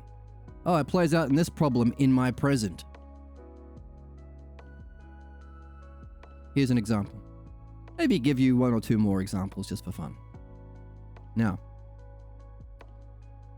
that functioning, how does it continue to play out in a broader context? Don't in be other disgusting. words, don't be disgusting. How does that function towards others? Division. How does it divide out in other contexts and play out relevant to other things? Relationships, goals, so on. From that, does a key idea come to light as most significant? That's synthesis. So of all of these divisions, there's a theme running through, or there's one element that's the highest. There's a certain state of mind that's the most sad or the most brilliant or something, or the most significant. That is synthesis. And then you take that back to the original definition. That's D. Hey, do you see how your original definition of your problem can be understood in a new way, given what you have learnt about your problem? Because learning is following the dialectic, now that you've gone through that, which is an allegory for life as well. We start with a false definition of ourselves, with our pathologos, from childhood. We play out the implications of that, hopefully learning midwifery as we go, which allows us to turn back upon that original definition and see it's wrong, freeing us up from our fate, from our slavery, from our zombie-like NPC level of functioning. But in having gone through that process, we have a new insight because of what we went through. Equally so in philosophy. Having reached this new definition of beauty or justice or reality or self, do we gain something by having gone through the ignorance and learning the art of the logos and dialectic in order to turn around? What do we gain by coming back with the logos? Which is fundamentally the question of existence, or human existence itself. If all learning is a remembering, why forget? Only to have to learn the logos and dialectic to remember.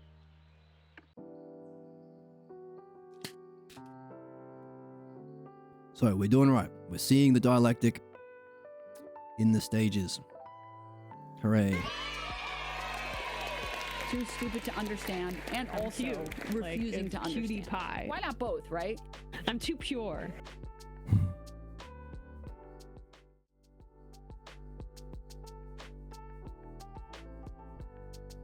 Okay, and so, oh, and by the way, the whole reason we went through that is to say, hey, by the way, once you come back with a new definition, well, you've got a new definition. Which means you've got a new start to a new dialectic. Your idea of beauty is better. Now you can go through it again. You go through it once. You end up with a high, so you start with this definition, you go through the dialectic, you come back to the start, and you've got a better definition. Let's do it again. You got a better definition, and it goes up.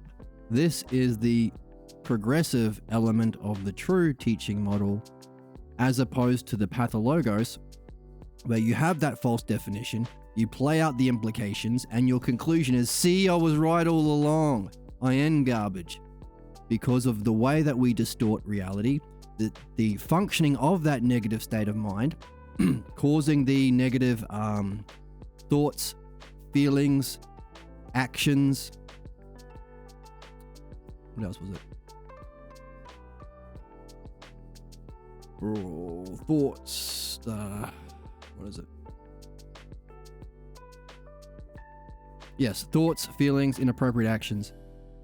So we go out and we do all those inappropriate things, leading to our inevitable failure. This is our fate. This is negative. Fate is negative. And then we conclude, we go back to that original definition and we say, yep, I was right. Look at how miserable I am. Nobody loves me. I'm no good or whatever. So it goes around and around in a self-fulfilling prophecy, self-sabotaging system.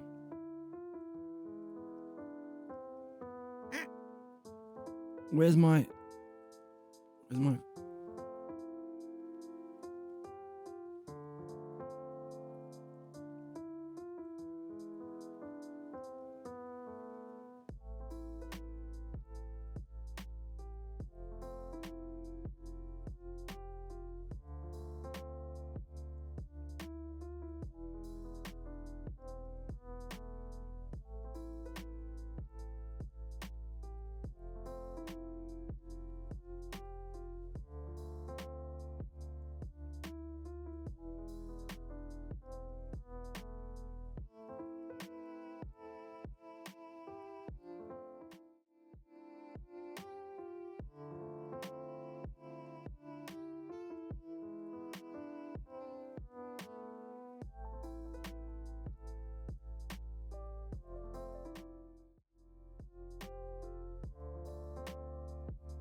My shortcut stopped working. So I've lost my cough button. That's a shame. Why did it stop working? I'm cute. Like, it's cutie pie. That's not an answer, Emma. All right, so so what we've just used is what we've just done is we've used the dialectic structure to demonstrate the actual model of learning, the one that progresses upwards like that, higher and higher, up you go until you reach reality and then the self, and then you come and you help us, and we say thank you, and we buy you a coffee for using your insight and level of development as well as your mastery of the dialectic to help the rest of us.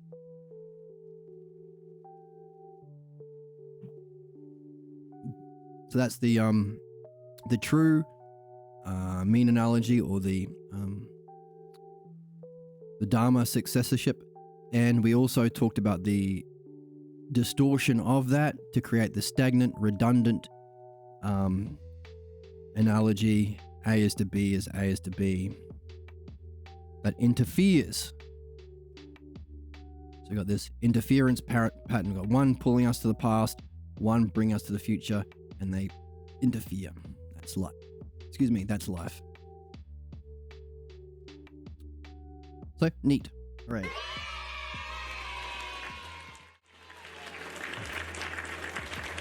Wait. Who's this guy? Why are you still here? And why do I...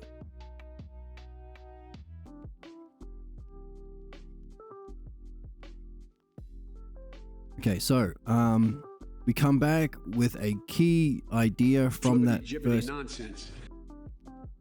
Joe, from those first 1, 2, 3, 4 stages of the dialectic, of the midwifery, we have a state of mind, which is our new subject of reflection, our new opening definition for our exploration. Okay, we want to find, so the states of mind. States of mind is our time machine. It's our way of tracing it back to the origin scene, our states of mind. And we start that process by asking the pregnant party to find the most intense examples of that state of mind that they can remember. It can be hard because it might be a common state that they experienced a lot as the background of their life, and you say, it's okay. It's okay. It's okay. It's not unusual for these states of mind to be continuously expressed. It's okay. As the background of one's early life. Given this condition, a scene often surfaces. So we want a scene to surface. Put that in purple. Put it in a bit of perp. Put a bit of perp on those words. When the subject is asked to reflect on a time when the state was more intense than usual. So this would be the map or the line of questioning at this level of development. After you've gone through the first parts. Notice you have to start with a problem. Which is why one of the reasons why dream analysis is wonderful. You can start with a problem in a dream. And the dreams will give you problems to look at. Which of course reflect analogically the problems that you are living out in your everyday world and the problems of your pathologos. Boo. But also, yay, that dreams do that. What do you say, Emma? What feminists want is to specifically ruin your life. Ah, is that what they want? To think about that. If this fails, the midwife should pursue more examples. Okay, if it fails, if fails, they can't reflect on a time where it was more intense. The midwife should pursue more examples. pursue more examples of the problem in the subject's present experience. So we do this, such as at play or at work. Okay. If such approach is taken, the more recent past scenes may be more accessible and can be explored. Again, there are times that may be more accessible. Okay. More recent.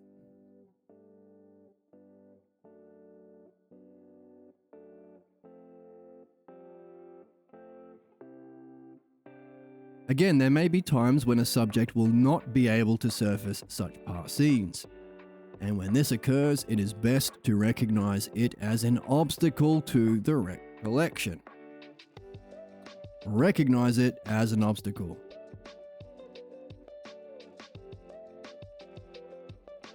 The times when a subject not be able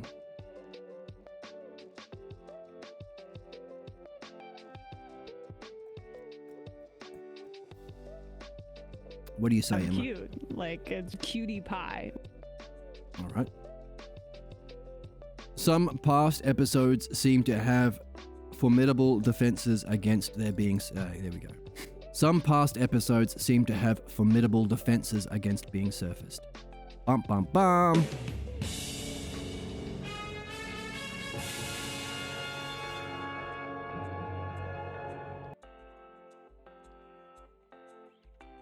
Interesting. In which case, some past episodes. In which case, the midwife may either terminate the dialogue and suggest discussing it at a later time. So, we got options here. We may either terminate the dialogue and suggest discussing it at a later time, or refer the subject to a psychotherapist skilled in handling resistance of this kind.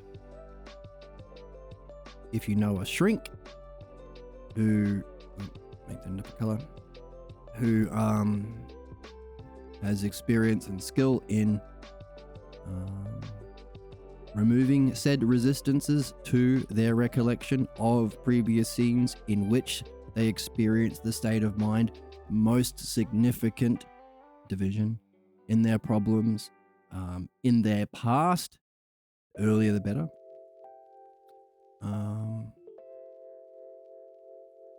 Yeah.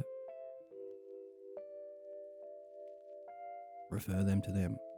Or come back to it at a later time. It might even say, come back with a dream. Dreams might have clues as to how to address this difficulty. Because the best guide is our dream master. Before deciding on the referral, the philosophical midwife can decide to explore the obstacle itself. Okay?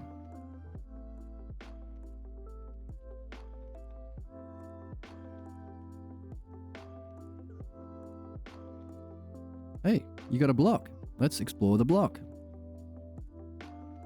Because the obstacle itself can be used as the manifestation of the pathologos. Now, when you are doing do a poggers, thanks. And when you are doing philosophical midwifery, because it is the most meaningful and significant activity a human being can do, and the best way we can spend our time here, and therefore the way we should be organizing our society and education and yada yada yada, it will surface your blocks. Pause for dramatic effect. Let me say it again for the people at the back. It will surface your blocks, being a midwife. It has to, being the most significant activity to master. So, I have been in many a midwife talk where this has happened, where the midwife himself or herself has been blocked. And There are a few options. You can give up, stop the relationship, stop their midwifery relationship, yada, yada, yada. Come back at another time, maybe. But really, the idea is to explore the obstacle itself. Now, that's regular midwifery. That's one of the principles of philosophical midwifery. Switch roles. Of course you're going to get blocked. If you keep hitting a certain block over and over, it's a repeating pattern and it's preventing the progression of philosophical midwifery. The pregnant party might say, hey, we've hit this a couple of times or a few times now. And whenever we hit this, we seem to not be able to engage in the logos or the principles of midwifery. Let's switch roles. Or bring in a third person to be a midwife, whatever. But because of the nature of the pathologos, it will try and defend itself. And because of the role of the midwife, some people might consider them the knower, or I am in charge, and they might enjoy that role, in which case they can be blocked from switching roles, from following the principles of midwifery. That block their reluctance, their inability, their refusal to reflect on their problem is the obstacle itself, is another example of the obstacle itself. Therefore, hey, I mentioned switching roles, one of the principles, and of course, you seem to be very against doing that. That's an obstacle to your philosophical midwifery. That obstacle itself can be used as the manifestation of the pathologos. Very, very important.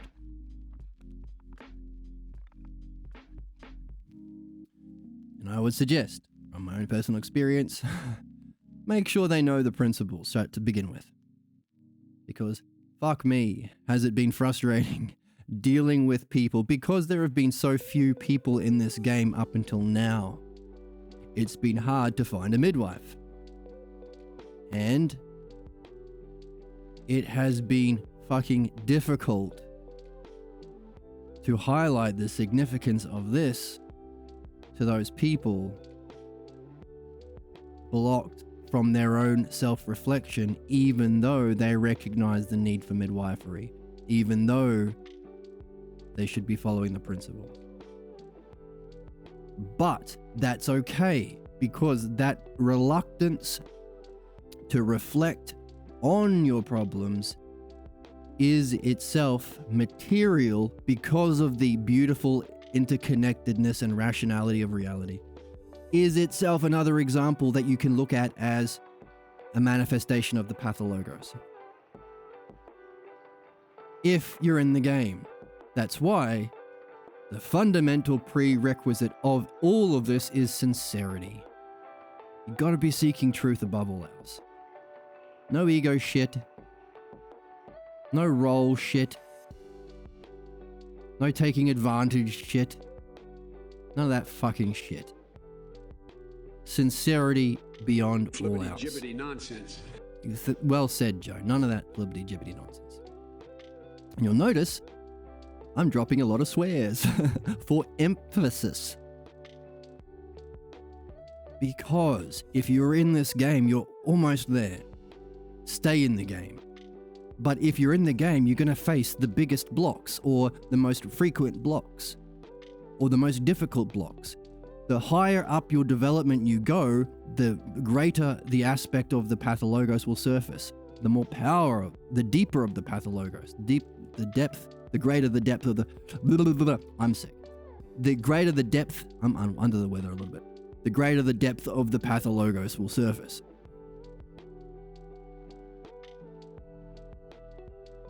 What book is this? Philosophical Midwifery, a New Paradigm for Solving Human Problems. Look. It's up there. Whoops. That's not me. That's my evolved Pokemon form. Let me get rid of it. No, not that one. This was supposed to be on a hotkey, but it stopped working. Here we go. You've been a bad little girl and you're getting a vigorous spanking right now? Come on, Emma. Where is it?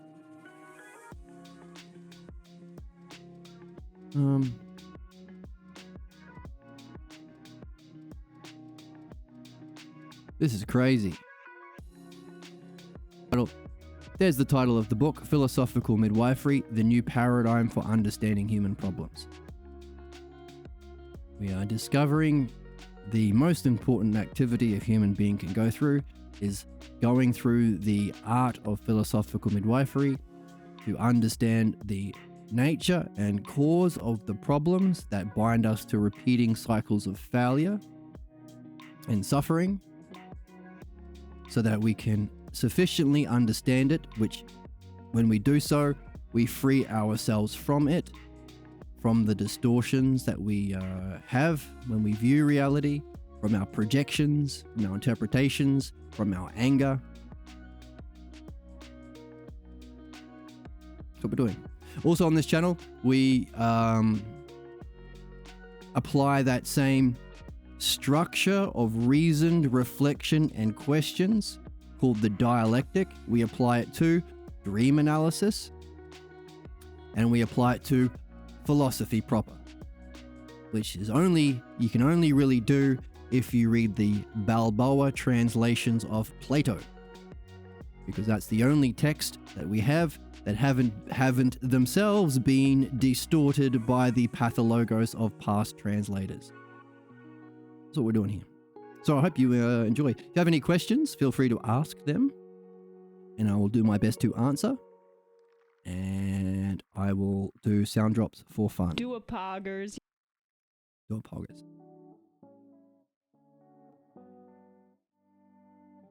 It's the best book. If it's a bit heavy, there is a sort of an abbreviated version called the Pocket Pierre that you can get from Amazon.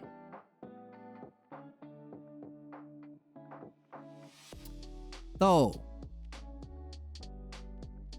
lots of hey, hello, welcome. I can't read your name. Oh, Binay Kumor. Thank you for the hearts. Welcome.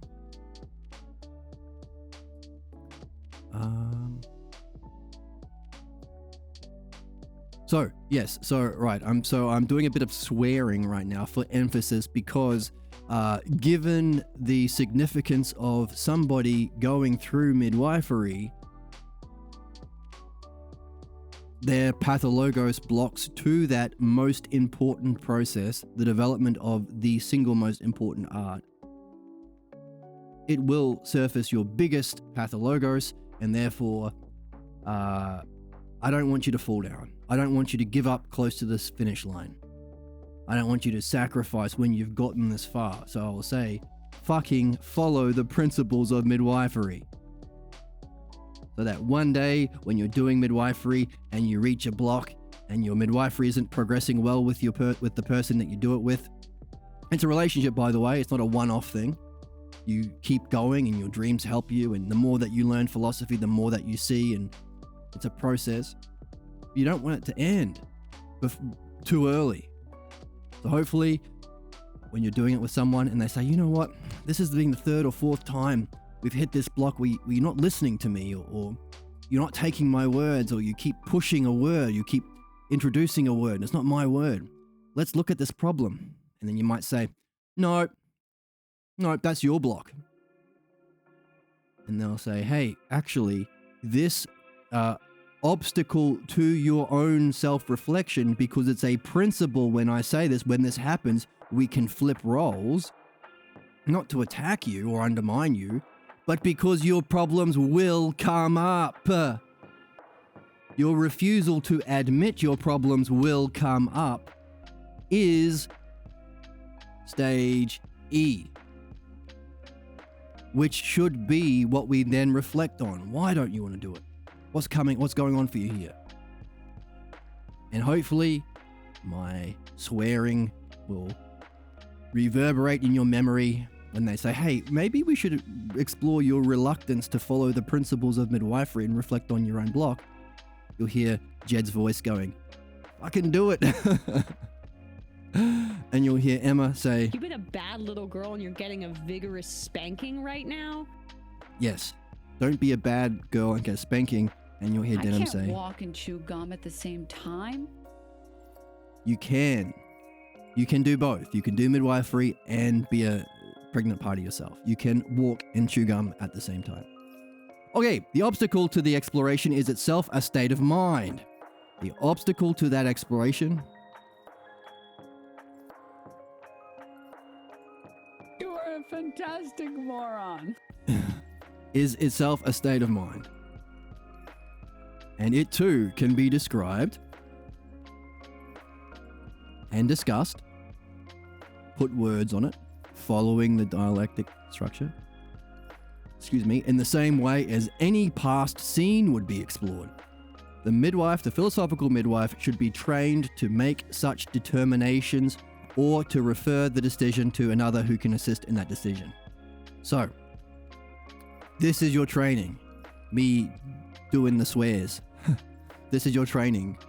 Make the determination to reflect on yourself, or bring in a third party who can assist in that decision. Hey, you might say, oh, you know what? I think you've written the words on the board and I don't think I'm adding any words in. Maybe you're saying that I'm blocked is actually not me blocked, but part of your defense mechanism. Let's bring in a third person. Okay. Equally so, when you are the midwife proper and the person is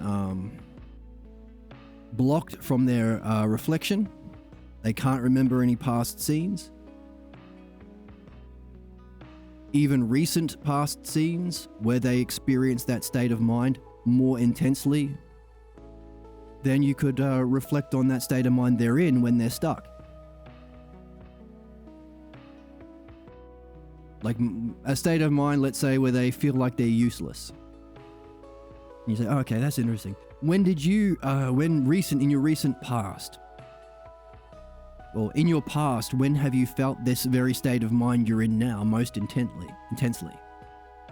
Well, if they feel like they're useless, they might say, I can't think of a past scene. I'm useless. Okay, forget about past scenes. What about more recently? When in the recent history, right?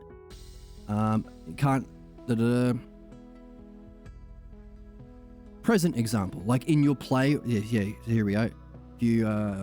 Present example. Recently in your sport or in your work, have you felt this, I feel useless?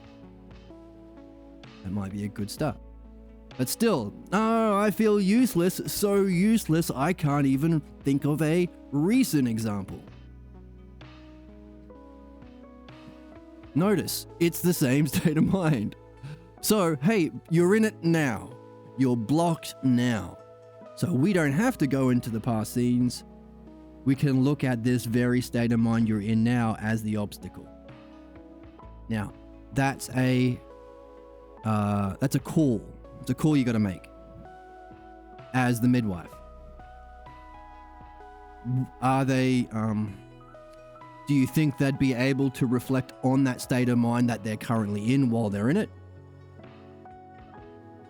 Do they have that level of, I don't know, sophistication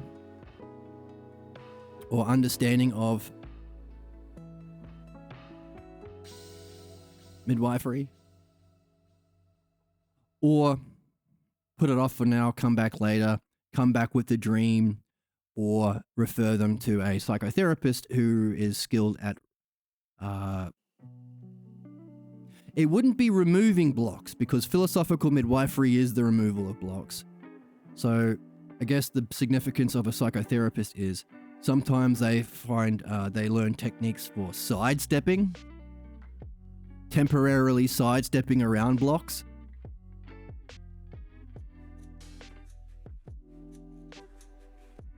DBT? What's DBT?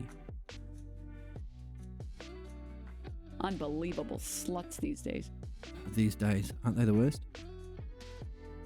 So, a psychotherapist might have some tools for, hey, all right, for temporarily sidestepping, yeah. hey, sometimes a medication or a herb of some kind might provide what they call in philosophy temporary juriki. Juriki is your ki or inner energy that you need to develop for it's helpful for making those cognitive jumps through those cognitive functions that we've been talking about. But sometimes a herb or a pill, we talked about LSD in the 60s today,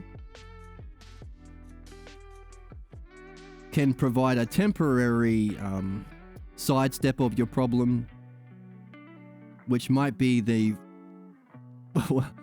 a fantastic opportunity to do this. And that's every time Pierre's been asked about psychedelics and things, I think he gives the same answer. Like Alan Watts. I've heard a lot of people who are fans of Alan Watts, and Alan Watts was very close friends with Pierre, and he, I don't know, drunk a lot or something, or later in his life got into psychedelics, and they asked, well, what do you make of that? He said, well, of all the people who drank alcohol, he used it for the best thing. He used it to reflect on himself, to do Zen, to have philosophical conversations with me. Similar, if you're going to use anything, use it for this. Or philosophy. Or dream analysis. Or it's the same dialectic you're doing in all three. Mythology,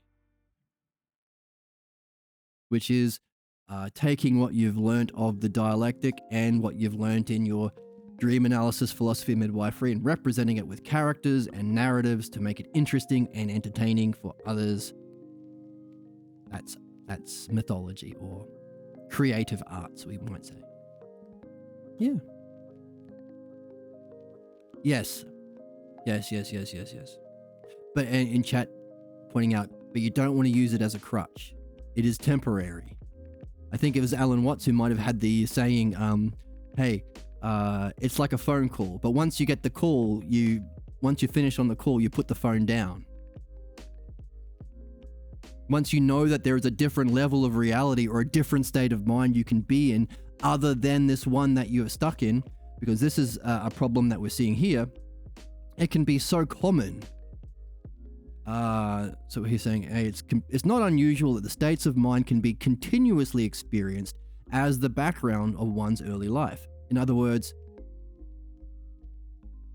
you don't know any different until maybe you smoke a thing or take a thing, or doesn't have to be in that, like you high display of energy in dance, in sport, lots of ways, can awaken you to the fact that there is a different way of being. This isn't the only world. The material world isn't the only world, or your state of mind isn't the only state of mind you can be in. So, these are techniques that you can employ if you are stuck. So, the obstacle to the exploration is itself a state of mind. And it too, oh, welcome, Sus, good to see you here. And it too can be described and discussed in the same way any past scene would be explored. Let's highlight that. In the same way. Isn't that neat? This is the thing about philosophy. It's so fucking cool. Even when you're blocked, that's a block. That's a thing you can still do it on. It's always there. That's the logos. We follow the logos. The logos is always there. I think that's neat. What do you say? What feminists want is to specifically ruin your life. Huh. I haven't thought about it in exactly that way before. Any past scene would be explored. The philosophical midwife should be trained to make such determinations. Well, you're doing your best. Okay, so, sorry, Ben. Go ahead. What were you saying? Okay, I was saying that the midwife should be trained to make such determinations. What we were talking about just now. Or to refer the decision to another. Bring in a third party who can assist in that decision. That's fine too. And you might find such people on our Discord. Link below. You can join the Discord for free. Of course it's free, but you can just join the Discord and meet like-minded people who can help in these ways. The beautiful questions of why, how come, being comfortable with uncomfortable emotions. Oh, I like that. Right. We're reading the Meno as well, and that's all about being comfortable in that uncomfortable state of pure curiosity and wonder and not knowingness. Used as reflection pieces instead of immediately rejecting things we perceive as negative. Yes. The problems that we have, we don't use it to reject them or to reject the person or to blame or to punish or to bomb or to genocide or to impoverish. No. All problems, like you're saying, are reflections of what we are here to understand and solve. Fun fact, inner child exercise involves drawing a circle, and what goes in the circle are emotions welcomed as a child and emotions that weren't welcomed go outside the circle. Okay. Neat. Number F. When these past scenes are reviewed, the ideas and themes that function in... Oh, sorry. I should have asked. Can you conclude? Like, what was the conclusion? How does that relate to what you were saying?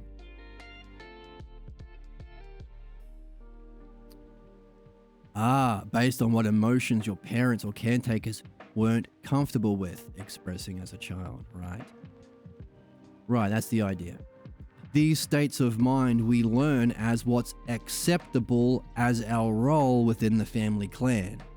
But they are negative and wrong and function to create negative feelings, thoughts, distractions, tangents that sabotage us. The states of mind that we want are states of self that we discover in philosophy, that we free up in midwifery,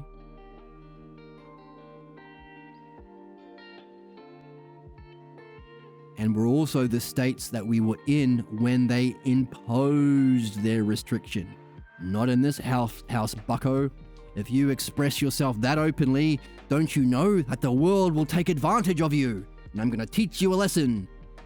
You never get into this open, curious state. You need to be a good worker or a slave.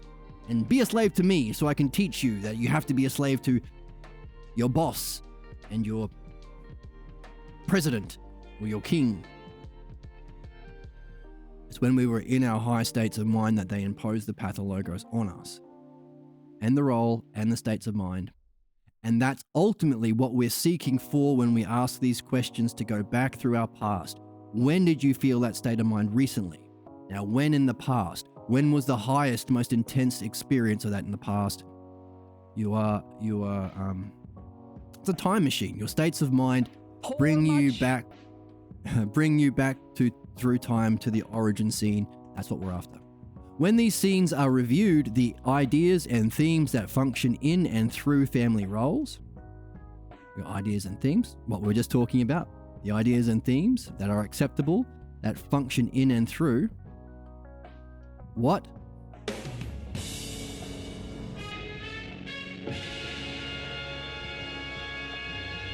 Family roles. That's what they function in and through. Begin to emerge. Okay.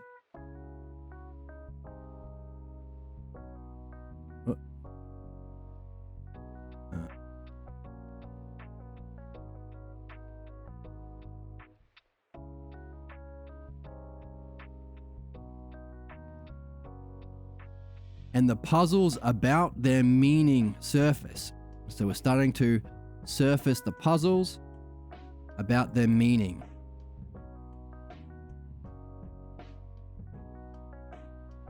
Meaning of what?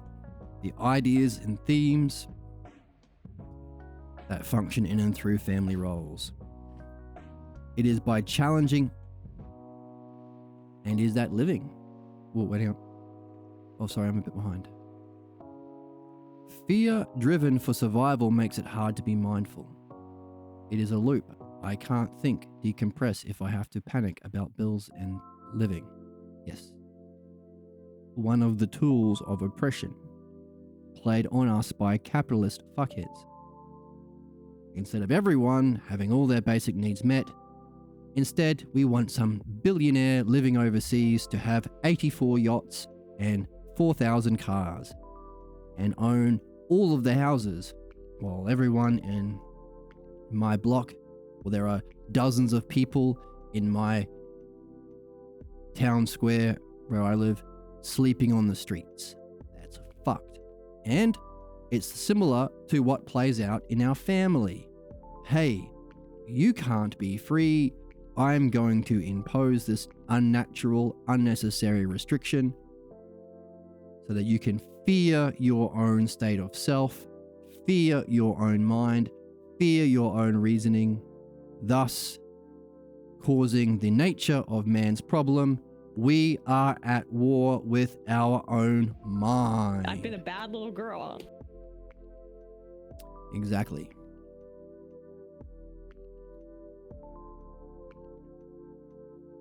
Yeah, and it has a biological effect on us as well. All of our state of minds has a it's good.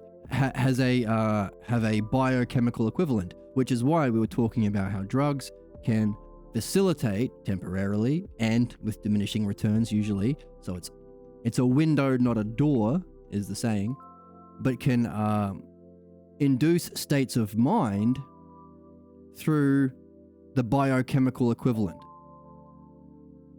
Now, the biochemical equivalent is secondary. That's why it has diminishing returns. That's why it's not a crutch. That's why you don't want to get addicted. But if you are in that state of mind, you could test somebody's brain chemistry and you'd see, it seems to match LSD or DMT. Because there's a biochemical equivalent of any state of mind that you're in. Now, you don't want to be what they call a reductionist, which tries to reduce the higher your state of mind to its physical expression. Like saying a Rembrandt painting is nothing other than $4 worth of paints on a $10 canvas. That's stupid. That's reductionism. We want to recognize that the principle of structural similarity shows that the unfolding of reality happens analogically, allowing us to go up, but also recognizing that there is connection between the higher and the physical. Bit of a tangent, but keep going. Yes, in number F, once the scenes are reviewed, got over the block to removing, or you're just reflecting on past scene where you're in that state of mind most intensely. Ideas and themes that function through family roles emerge, and puzzles about the meaning of its surface. We're looking for puzzles. It is by challenging the subject to face these puzzles. Is this chat full of dumb cunts? I don't think so. They seem very lovely today. And to challenge the subject to face these puzzles and to conclude. That's another big one. Number one, notice some puzzles, look at them. I'm going to ask you questions as your midwife to get curious about them. And once you've been sufficiently curious and you've walked through some steps of reasoning, make a conclusion about the meaning of the recollections and distortions of the past. To conclude about the meaning of their recollections that distort. It is by challenging the subject to face these puzzles and to conclude about the meaning of their recollections that distortions of the past are reduced. So the more that we reflect, look for puzzles, face those puzzles, and make conclusions. What is that? Whoops. This is what we've been learning in philosophy. What does it mean to be on the quest of man? Here are these elements that we've been talking about as we've been reading this last year or so. seeking excellence and truth above all else. That's the level of integrity that you need. Talking about that before.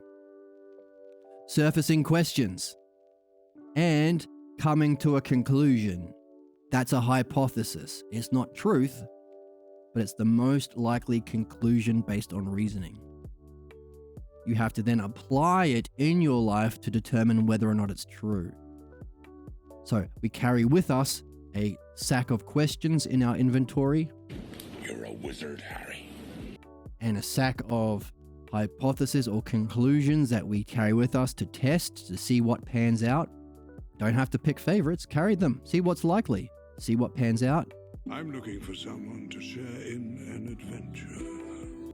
And to do both of those is to be on this quest, the quest of man.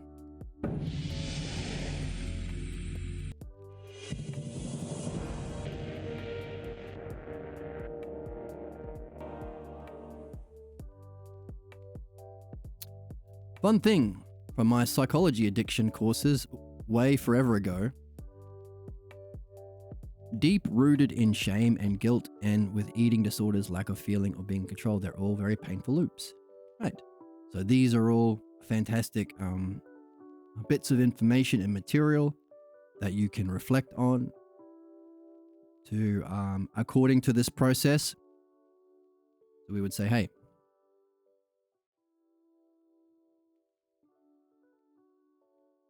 right. So addiction is interesting because I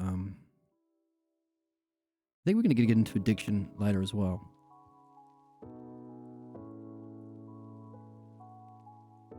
We would say, hey, what's your problem? Whoops. My problem is my highlighter is on. What's your problem? And you say, well, my problem is my addiction is rooted in shame and guilt. That's my problem. Then we would say, can you cite some present examples of the difficulties that you have in trying to achieve your most meaningful goals? Give a few more examples than the one that you've just given. Then over time, from that reflection, some key ideas will unfold, the broader context. So what have we got? Definition. Define your problem, and you just did. Where is that dialectic? A nice one, here it is.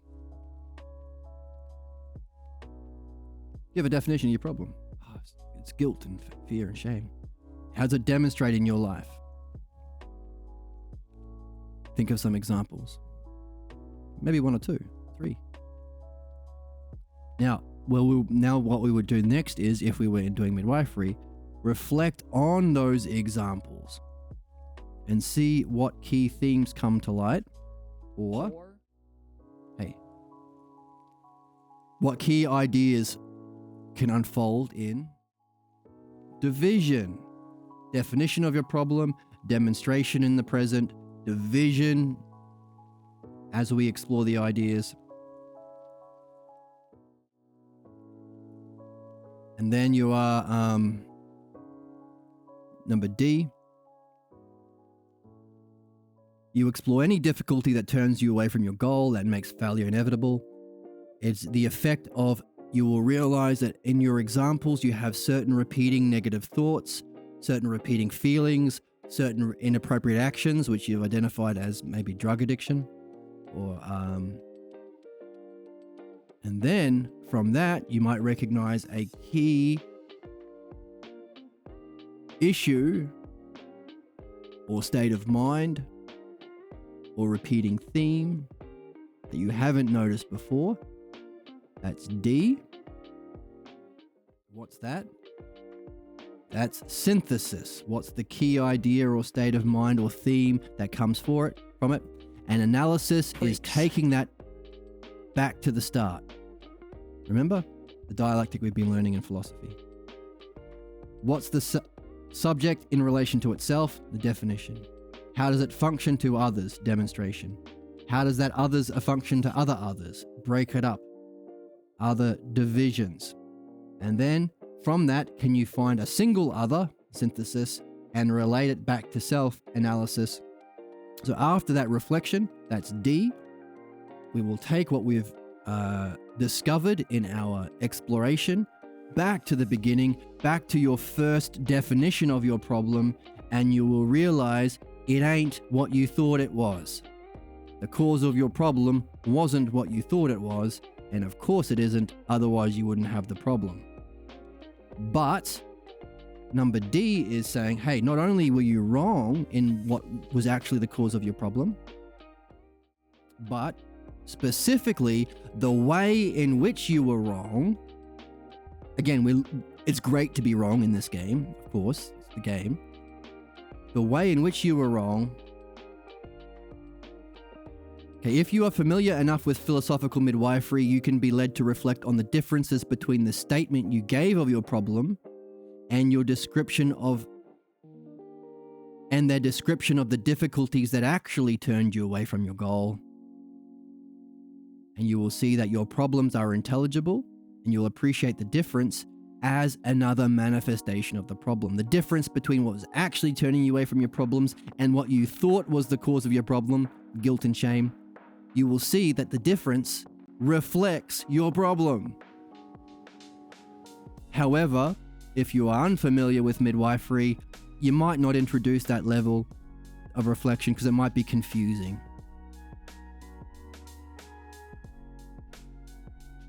So that's the first 4 stages of midwifery, of the dialectic of midwifery. If you don't understand this, you're either being intentionally obtuse because you want to be mad at something and you just don't know what you're supposed to be mad at, so you are the NPC chip meme, or you're really stupid.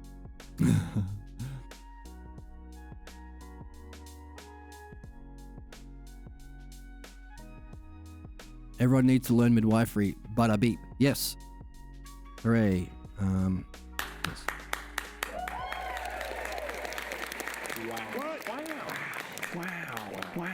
Wow. The ego, I am wrong, therefore I am wrong, is as a person, as this axiom isn't nice. Yeah, that's stupid. That's stupid. You're supposed to be, you are specifically here to be wrong. Otherwise you wouldn't be here. Understanding the reason why we are mistaken or missing the mark. It's not wrong, it's missing the mark. By the way, that's amartia, to miss the mark, an archery term. It has been translated falsely as sin from the fuckers in the church who knowingly mistranslated missing the mark, amartia, as sin, or you are wrong because you are bad and evil and you need to feel bad. Whoa. Who asked you? Okay, go ahead. It's a difference. Yeah, amartia. Sin does not mean you have original badness. That's fucked. That's the exact same shit that is taught in brainwashing cults. Find something normal. You're a bad person if you want to eat. So you feel bad about yourself and you sacrifice your will to be a slave to some tyrant. That's the steps of brainwashing. It's fucked. It should be banned. You need to overcome this bullshit of religion. False beliefs that are based on absurdities used for oppression, and instead create the conditions to move from belief to understanding, or to right opinion, understanding, and knowledge.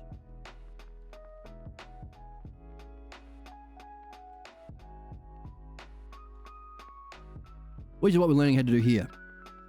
So, you might realize that your first understanding of your problem was wrong, that's D, but wrong in a way that reflects your problem. Number E is kind of a new dialectic now. We've got a key state of mind that has surfaced. Now that's what we're looking at. Can you find... Excuse me. Can you remember past events of that state of mind?